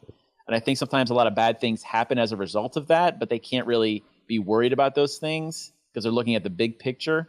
Got to break a few eggs, that kind of thing. That's a way to put it. And so I think that's kind of where I am with that. Okay. But honestly, to be real honest, I haven't looked up Freemasons in like years. Okay. So, but they might have killed Kennedy. I don't know. Who's to know? So here's the thing. But I have a list, and this list might shock some of you guys. These are some things that I just gleaned from like my research. Now, number 7 might shock it's a top you. 10. Yeah. Number 7. Well, so number 10, Freemasons are commanded, not to testify truthfully. Mason is on trial. So they will basically commit perjury, but this is leading to my point. They will basically commit perjury as long as it's helping another Freemason, and they're fine with that. Like They do not mind breaking the law as long as another Freemason is involved. That makes. I mean, I get it, right. Protect their own, right? That's what you're saying. They think it's a far greater sin to not protect one of their own, like you said, basically. Yeah. So, I mean, that right there, like no matter bugs what. Me. Yeah, that's why it bugs me, because who knows? I mean, I'm sure some Freemason committed murder at some point, and they're like, well, he probably was just, had a bad day, and it's like, what the fuck? You know what I mean? Okay, so number 9, some of the members will deny it to the public, but admittedly, Freemasons have a secret handshake. Okay, there's actually, they say, even phrases that a Freemason can utter when they're in danger that will cause other members to rush to their aid. Like out of nowhere. I wish I had. That's what I thought was kind of weird. Like you just do a weird bird call, and they're like to him. So famous supposed member of Freemasonry, Joseph Smith. You guys may have heard of Joseph Smith. I know the name, but I don't really founder know of Mormonism. Oh, okay, Yeah. Go. He is said to have uttered a phrase in the last moments before his death. No one knows what the hell it meant, but he uttered some secret phrase that like right as he's dying, that like, people are like, what did that mean? Like the other Mormons were like, what the hell is he talking about? Yeah. But he was. Then 12 dudes jumped out of the bushes. What did he say? Come out of the bricks. Secret door in the stone. The secrets that leads to number 8, right? So they also have, beyond secret phrases and secret handshakes, they have several secret passwords. This is where it gets a little like ridiculous, like with the door open and all you see is the guy's eyes type of thing. Oh yeah. But this is actually one of the best known. This is one of the best known facts about them. The general perception is that they have, get this, one password. So, which means some lucky duck could walk up to a Freemason lodge, happen to say that one word, and they're in. But that doesn't make any sense. You got to figure they're smarter than that, right? No. They probably have several passwords for several different occasions and several different reasons. I'll tell you this right now from the security side of things. You have one password. People want to get that password. They're going to get that password. Everyone's got that password. Yeah. There's done for exactly. Yeah. No. But the idea is that they're so secretive, that they're so tight, no leaks in their information, that one password that's how tight their information structure is. I don't think there's ever been an organization, for how long they've been in business, quote unquote, there's never been an organization that has not had any type of leak like that of such a big piece of information, one word or one sentence or something. There's no, I don't know. I don't believe it. I don't believe it. What's the password? To figure Freemasonry 6969. Password 1. Yeah. Exclamation. Come on in. Yeah. So I mean, that just seems ridiculous. Like, I mean, a password, like this is the digital age, it's 2018. Like, I'm sure the new Freemasons are like, we don't use passwords. That's ridiculous. That's just stupid. Anyways, they send a text to your phone and you have to give them the PIN. Yeah, it's multi-factor. This also though reminds me of like a thieves guild. This is what I'm thinking right now. I'm thinking these people are like good at, they have all these passwords, they have all these things set up, and they're just like, they have this weird talk that they have, and then they go out there and they swindle people. But they're like very like into all the ritual of it all. Yeah. They think that like creates a bond between their members. Yeah, that's like they do. I mean, you've seen certain movies. I think there's the one with Matt Damon and Robert De Niro, and I can't think of the name of it off the top of my head, but it's about Skull and Bones. And there's a scene in it where Matt Damon is Heat. Heat. The Good Shepherd, is that it? Yes, it is The Good Shepherd. Thank you. That's about Skull and Bones, and so like Matt Damon, I think, is going to Yale in the movie, because Yale, I think, is where Skull and Bones is from. Yeah, you're right about that. And by the way, all of these, like the big secret societies, tend to like mold together at some point. When you start to go through the facts about them, you're like, supposedly I think George W. Bush and John Kerry were both in Skull and Bones, but then also every American president is supposed to have been a Freemason. I have a little reading on that, because I almost did. All the U.S. presidents that were in secret societies, only about 14 of them out of the 45 were Freemasons. Were in Freemasons? Yeah. Yeah. Like George W. Bush for sure. And then some like obscure ones like Gerald Ford, like who gave the crap about him. You know what I mean? So, but like still, like most but to get to that point, you figure you have to be a part of some sort of secret society. But like, anyways, there's a scene where Matt Damon, I think, has to like lay naked, and then all the guys have to stand around and watch him like masturbate or something like that, and then they all have that as a secret against him, so he can't ever like. Right now he's in it. Right, they give you like a ton of dirt on you so that they know that you're locked in. I feel like that's something from Scientology too, where they make you confess all these things you've never told anyone else, and then record it, and then they have that over you. They do. It's a common theme in like cults and secret societies. Is like you want to initiate a member for some reason. Maybe he's from a rich family or whatever. She from a rich family, and you get dirt on them first, and then once you have that dirt, they're in. Whether they like it or not, they're in. And then it's collateral. Collateral, blackmail, call it what you want. So yeah. All right. So what number are we at? Number 7. Speaking of initiation rituals, Masons call them beautiful ceremonies. But this one includes a noose. Oh, not as cute. Exactly. Now, they don't know whether it's meant to be a threat or like something that they would use to maintain silence, like everybody be quiet and then the noose drops type of thing. It's not on somebody, though, is it? No, I think it's just hanging, like in the middle of the room, like an ominous noose type of thing. Like a noose just drops down, like at the beginning of a wrestling match, and people just start getting scared because they think someone's gonna get hung. If only. It's also so they say it's a threat, like or a call to maintain silence. Or another thing is it's a symbol of the umbilical cord. That's what they claim. That's what the supposed Freemasons claim. It's the symbol of the umbilical cord. Anything else as a symbol of the umbilical cord and not a noose, to be very honest. But it's just interesting to mention. So yeah. For me, that's kind of a leap, because what's the umbilical cord to them as a group?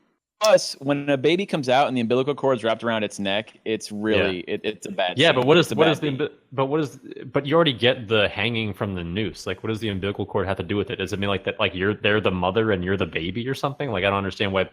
It's kind of weird to me that the umbilical cord would be the thing that people go to. I would assume if that was like there, that like they're like, listen, if you tattletale on us, we'll just hang you. We'll just kill you. Like, it's like a mob tactic. No, I don't want to do that.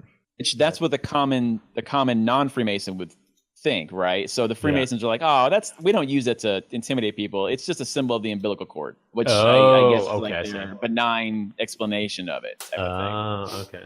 Worked for me though. It's still a fucking noose. I was gonna say that would be the first time it's ever worked. He did write a book called Book of Lies, so fuck you guys. I just found it.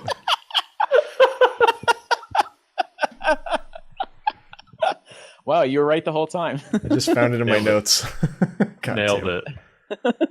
Transitioning from Justin's lies, number 6, they are obsessed with the sun, believe it or not. They believe that the east, where the sun rises, symbolizes rebirth. So they marvel at its passage through the sky. Masonic lodges tend to be built in the east and in the west. What do you mean built in the east? Power. Like facing east and west? No. Well, yes, I'm sorry. Facing east and west. I said built in the east and the west. I'm trying to think about the one here. West. The one here does. The one here faces east. And you're talking about Gainesville? Yeah.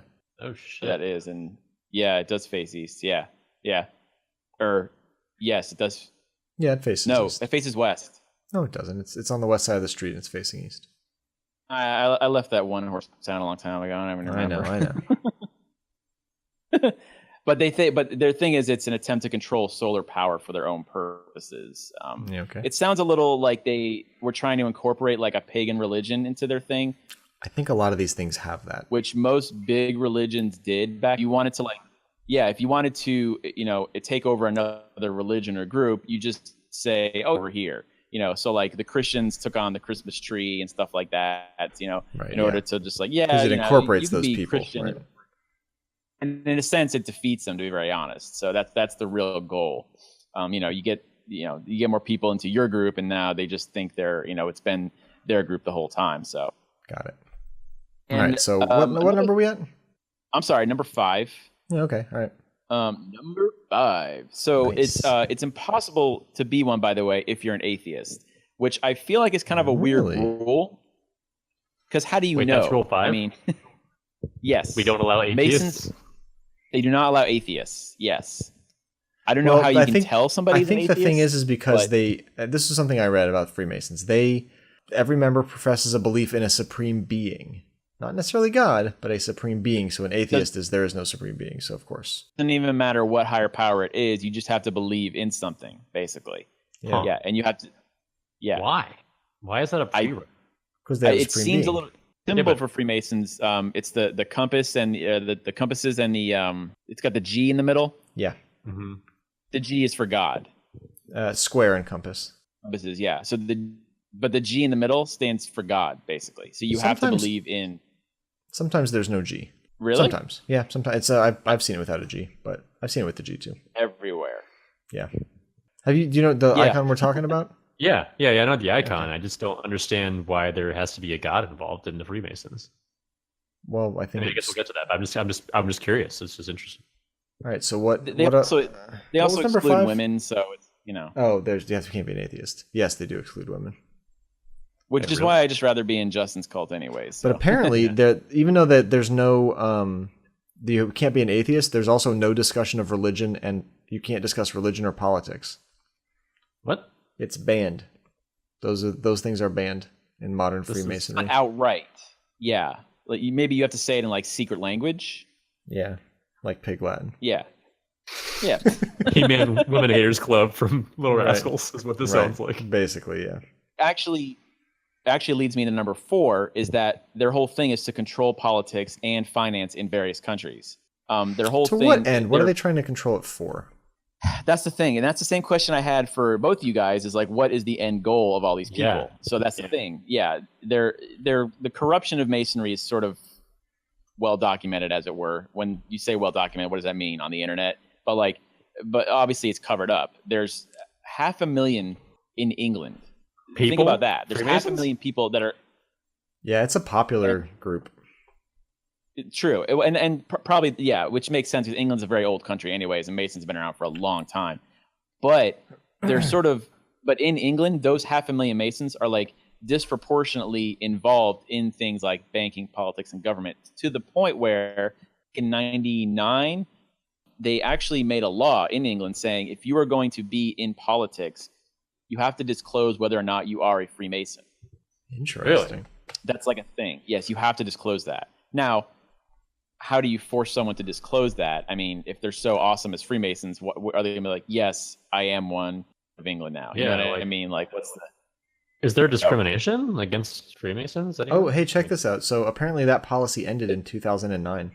Yeah, so I was going to say, it only went on for 10 years. So, like, obviously somebody put a stop to it. You know what I mean? Yeah. Or it just made no sense. Yeah. But that's very interesting that England even, like, tried to do that. I thought that was kind of interesting. But yeah. One of the number 3, this is sort of one of the most obvious ones everybody knows of. Their symbol is on the dollar bill. I'm sure you guys have heard this before, right? Which symbol? So if you look at the dollar bill on the back, if there's the pyramid and the top of the pyramid, which is called the obelisk. No, it's called capstone. Capstone. The capstone has the all-seeing eye in it. Yeah, it's called the Eye of Providence. Sorry? It's called, that whole thing is called the Eye of Providence. Oh, it's called they say it's called the all-seeing eye. It's both, yeah. Which is both. the one that's so, and it's on the back of the dollar bill, which in itself, when you just look at that, like you just step back and take a look, you're like, why is that on the dollar bill? And then you start to research that, and then you get into a whole big, like, it's a rabbit hole. It really is. Mm-hmm. Yeah, this is one of the big ones. It is. I mean, that's why I had to be careful. I was like, I'm just going to make a list. So, but the all-seeing eye is a Freemason symbol, and then underneath the pyramid is Latin language. It's a Freemason motto. It says Novus Ordo Seclorum. What does it mean? New World Order. Oh, New World Order. And there's words above it that say Annuit Conceptus, and that means he watches or he approves. Which is creepy, right? I mean, like you have to. I mean, if you're making money, like I just started a country and I'm going to make its currency. Like, why would I put that on there? Like, why does it have to be on there, right? So that's what, like, you know. It's cool. That's where it is. Why did I also start a wrestling troupe called the NWO in the Wolfpack? Nobody knows. God damn it. Thank you for bringing wrestling into this, Adam. Which brings us to our third point. Which leads me to number 2. Magic wrestling. If you're gonna jump off the top rope, you got to land on your elbow. Oh, Cool. So What the Freemasons are fucking cooking. Yeah, I smell. I smell. So so they got the symbol on the dollar bill. It says New World Order. George Washington is well known for being one. A lot of people say that the pyramid is not a Masonic symbol. They say that and to put that on the dollar bill was not influenced by Freemasons. Benjamin Franklin was actually the only guy that was on only Mason that was on the design committee for the dollar bill. Okay. And it's just kind of like, come on, like, why is that on there? You know what I mean? So, but it's still, it's interesting. It leads you down a big rabbit hole. Mm-hmm. Yeah. Number 2, this is an odd one, but it should be on. Are these supposed to be getting from like least interesting to most interesting? Is that what this list is designed to do? Here, not very interesting. It's probably the least interesting of the whole 10, to be honest. Well, I just wondered what I don't know how BuzzFeed organizes these things. There was but son of a bitch. I'm just kidding. How dare you? I would never ever look at BuzzFeed. Listify. Well, maybe I would. Anyway, so what is it? It's just random 10, and they're all like the same level of interesting, to be very honest. Okay. There's a guy named Anders Breivik. Have you guys heard of him? Yeah, he's the guy that shot up all that summer camp or whatever. Right? In Norway. In Norway, yeah. In Norway, yeah. He was a member of a Masonic lodge in Oslo, basically. Mm-hmm. He was excluded from the Masons, but he eventually was excommunicated or whatever, right? Mass murder, yeah. Yeah. A lot of people have his degree of involvement within the organization is sort of up for debate. They're like, he was for sure in there. That's what Masons do. They do this murder shit all the time. Some people are just like, nah, that's ridiculous. But it's the thing that made this interesting for me is because I just watched a Michael Moore movie. Yeah. Have you guys seen Where to Invade Next? No. Have not. No, I don't think I've ever seen any Macklemore movies, actually. Oh, really? I'm a documentary. Did you say Macklemore? I've never seen any Macklemore. I've never seen either of those. Yeah, there's 2 things I haven't seen. I'm kind of a documentary junkie, so like, and this one's fairly interesting. And he actually puts a little bit of comedy into it, but then it can get serious too. It's the one where he goes to like a bunch of European countries and he pretends like he's invading them, like because America always likes to invade countries. Yes, but he goes there and finds out that like their way of life and the way they do things is a little bit better than the way we do things in America. Turns out, he goes to Norway. Spoiler. Yeah. Seriously, he goes to Norway and actually speaks to Anders Breivik's father. Mm-hmm. Because the reason he was there is because Norway has no death penalty, right? So right, yeah, and you've seen. I don't know if you've seen the pictures of his cell. It's like kind of like a nice hotel. It is. That's the thing about Norway is they don't have a death penalty. They actually will like put you into this island off of like the coast of somewhere, right? And it's like they put all these criminals together. Well, I would assume so. But they all sort of live in this like commune together, for lack of a better word. And they have like they can't leave the island. You can try to swim off, but obviously you'll drown before you get to the mainland. But like commune together. How do they know that? These guys are like all these guys are like happy and smiling and everything. They like cook for each other. They have their own rooms. There's no like the guards don't even have like guns. Like these guys just like they live like a great life. They have and like emergency whistles. Is there a hatch on this island and polar bears? Yeah. I think you went too far north there, Adam. Oh, sorry. But is that a Lost reference? Yeah. I mean, that one was just interesting because like it sort of coincided. It was just interesting because I had just watched that movie and then all of a sudden I found out that guy was supposedly a Mason.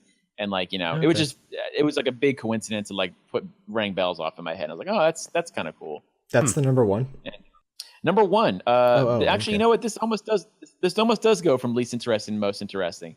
Masons played. Reading it now, though, man, I'm like, this is kind of ridiculous. Masons played a key role in space exploration. Okay. How? Some say so. Since they have an agenda to take over the world, right? Like any good secret society. Some people think that the Masons have their sights set on the moon. So they think that guys like Buzz Aldrin, you guys have heard of Buzz Aldrin, the astronaut, self-professed Mason. So was John Glenn. He was a Mason too. John Glenn. But that does not surprise me. They worship the sun. Maybe they're trying to get the sun. Maybe they think the moon and the sun are knit together. They're like, we'll take his girlfriend and then he'll come to us. His girlfriend. Start with the moon, eventually the sun. Yeah. Freemasons' lofty goals. Some people say that their like ritual flags have been to the moon and back. Who knows? That's one of those things that's like up in the air. Could be conspiracy. Could be whatever. It'd be on the ground now. Yeah, it's Buzz Aldrin. It's not up in the air anymore. No. Buzz Aldrin is part of a lodge in Texas. Yeah, and he says he claimed the moon for his Masonic lodge. I mean, I just shrug my shoulders when I hear stuff like that. But it's fun. It's super fun. It's fun to believe this stuff. And so a lot of these are like urban legends. So, and obviously you take them with the biggest grain of salt. But there are times when like people, like I said, like what I was saying about Alex Jones earlier, like sometimes you throw darts and like obviously they miss completely. They're ridiculous. But then you throw on it like it hits, and then you can like corroborate it, and you're like, oh, okay, actually that makes more sense than other stuff. Go ahead, I'm sorry. The problem with the throwing darts metaphor you keep using is you shouldn't listen to things where people have no track record. And he has a track record, or you know, if it's a track record of being right.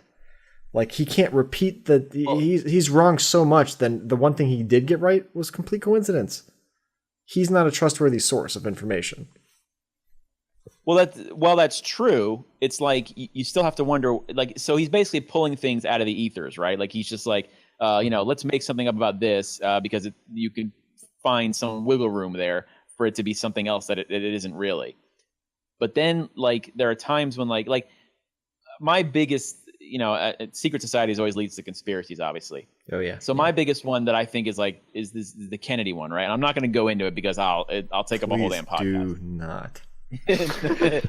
But that's one where I like solidly believe that like the story that we're told is not true. I kind of feel that same way, honestly. I don't think it's true, and I think a lot of people are slowly coming around to that actually. Mm-hmm. But here's the problem: is it's 2018. This happened 55 years ago. Yeah. Who are you going to prosecute, right? Like, what are you going to do? Oh, so like, it'd be nice to know. No, I agree. Then investigated it, like, everybody thought he was crazy. Like there was one, the district attorney of New Orleans investigated it, brought it to court, he believed it wasn't the way it was told, but like throwing darts and that he was just trying to like make a name for himself. But like he made some noise, like happening around the case. That he wasn't like, throwing darts though. Like, he was following leads though. That's the difference. Not correct about his assumptions. You know what I mean? So I don't know. I mean, I guess the throwing darts metaphor doesn't really work, but at times, like, I think some of this stuff you have to wonder. What does throwing darts metaphor and Alex Jones have to do with Freemasons? Because I do not understand the connection you're making. Oh, I guess I did go off on a tangent. I mean, well, here's the thing. A lot of people have conspiracies, theories, and then they start to blame a certain supposed group, right? So, and a lot of times I wonder, because like you see these local lodges around, right? And I've met like people that are like actual Freemasons, and they're just like these like everyday Joes, right? They just go to this like lodge. It's just like a moose lodge essentially. Like yes, they just it's a place to hang out. It's a group of friends. Yeah, they just hang out, drink beer, they talk about business. It's more of like it's a social group, and they like it's a networking group. You can use it that way too. It's just a way to like get out, get away from the wife. You know what I mean? So like so it's like. The question about Freemasons is, are they just that little local group? But when you look at their membership worldwide, you're like, well, why are they so big? They technically would have the power to, to do some of the things that people accuse them of. Claiming of, right. So, I mean, that's why it gives it credence, right? So you right. But are they organized enough? Are they ambitious enough? Are the people that are in it able to pull the strings without getting caught? Like, yeah. Yeah. And when you say getting caught, you mean by who? Because if they're infiltrating everything, then nobody's going to get caught. Well, but non-Masons might notice. But I think from my perspective, I haven't heard of anything really illegal happening or anything like corrupt happening. I mean, they talk to each other and they want to work in banking. I mean, I'm just like, but are they controlling who gets the money and how it moves between loans approved to move? Yeah, I don't really know. all sorts of auditing and things like that happen throughout those things. That'd be very, very difficult, I think, to do that. I mean, it seems to me like what you're saying too. It's just like now it's evolved into this kind of just like, a club for guys that are involved in these handful of professions that enjoy thinking that they're part of an authority club. I mean, whether or not that's true or not, I mean, it sounds like some people just kind of get off on that, and that's like their thing. I mean, that's what it sounds like to me. But yeah, I think getting off was Justin's secret society, to be very honest. So. Yeah, kind of. Well, dude, I thought the Freemason list was pretty interesting. It's good. I mean, I had to narrow it down because there is so much shit out there about Freemasons, and I had to pick like the most. You could go on forever. Yeah, we could do one where it's the whole thing. Yeah, I didn't know anything. Honestly, I didn't know about it. All I saw was the buildings and the symbol, and I knew that some presidents were involved at some point in time, but I didn't really know the idea behind it and like what they were standing for and if they still existed and how big they were and all that kind of stuff too. So it's interesting. I mean, they still existed. I still don't really know what they're for. Honestly, even after your list, I don't really know what the goal of it is. Yeah, no, a lot of people think the goal is just to rule the world essentially and like rule all the different structures of that human structures, basically finance, banking, government, all that stuff, religion even, I guess.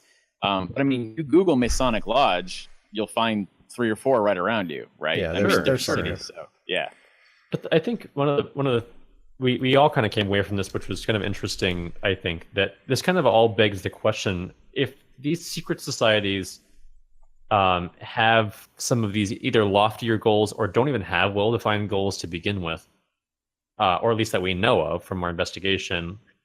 Is there? I mean, maybe that's the reason why they're secret, right? Because if they weren't secret societies and they were well-known societies, they'd be doing something useful and good, right? Like it seems like these are like people that just like being secretive, but don't really have necessarily the most direct agenda. And it sounds like for the most part they don't have direct leaders, which means everyone kind of flails and kind of fends for themselves about what they think the idea of the group is, to different degrees. And with different sizes of membership, Well, I think Freemasonry, so a very organized group that's agile is moving faster, right? They're accomplishing more quickly. And Freemasonry, I don't think has that. Like they couldn't pivot that hard away from like the general whatever they're doing every day fraternity thing versus like controlling the world, where they're like, okay, guys, well, I know we used to be this like kind of fraternal order of whatever, but I like back in the day, I think it started that way too. Essentially, they started as controlling like regulatory body for masonry, so they weren't building buildings that were falling on people. I mean, if you meet secretly, eventually you do it long enough, you're gonna be like, why don't we just have loftier goals? Yeah, or like we could sit around and get drunk, or we could just really make this into something. So yeah, I mean, they're just like, hey guys, it's been 100 years since we wrote these rules. Can we change number 4 from no women allowed to be can we change it to hey, let's fucking do something for once instead of sitting around and playing chess and drinking beer? I mean, Anonymous is over there being a duocracy, and we're just over here hanging out with men all day. So it's a it's a dudocracy. Dude, these are all kind of dudocracies from what I can tell. Yeah, there's sex magic, which sounds like a guy's invention. Yeah. There's Anonymous, which sounds like it's mostly male. It's a bunch of male dudes, nerds around the globe. I mean, it's different now. Obviously, there's more, but in its inception, it's a bunch of dudes in 4chan, right? Kids, even teenagers. And then same thing, Freemasons. It's probably a bunch of guys are like, hey, we run the world now. Like it's, I don't know. There's something kind of similar between all the different secret societies that we've talked about today, at least. Yeah. Well, that they're all secret societies and they're all men. Real sausage party out there. Just goes to show what weird stuff white guys will make up to get into. Pretty much what they started, yeah. All right, well, secret societies, we kind of nailed it, I think. Good stuff, yeah. I mean, you could make 10 episodes about secret societies and never hit on all of it. So we may come back because there's some other ones I'd like to talk to. I would like to go deeper into Freemasonry, but I'd like to see what the Illuminati is and all some of the other ones that I know the names of but don't know anything about. Right. Illuminati killed Aaliyah. Ooh, too soon. Oh, no. All right, well, on that note, I did thanks for listening. If you have any questions or topic ideas, email us show@researchanddestroypodcast.com. You can find us on Facebook at facebook.com/researchanddestroypodcast. You can get all of our episodes on Apple Podcasts, Google Play, and Stitcher. I'm Justin. I'm John. I'm Adam. Later. Cool. It's your story now. You decide what is right.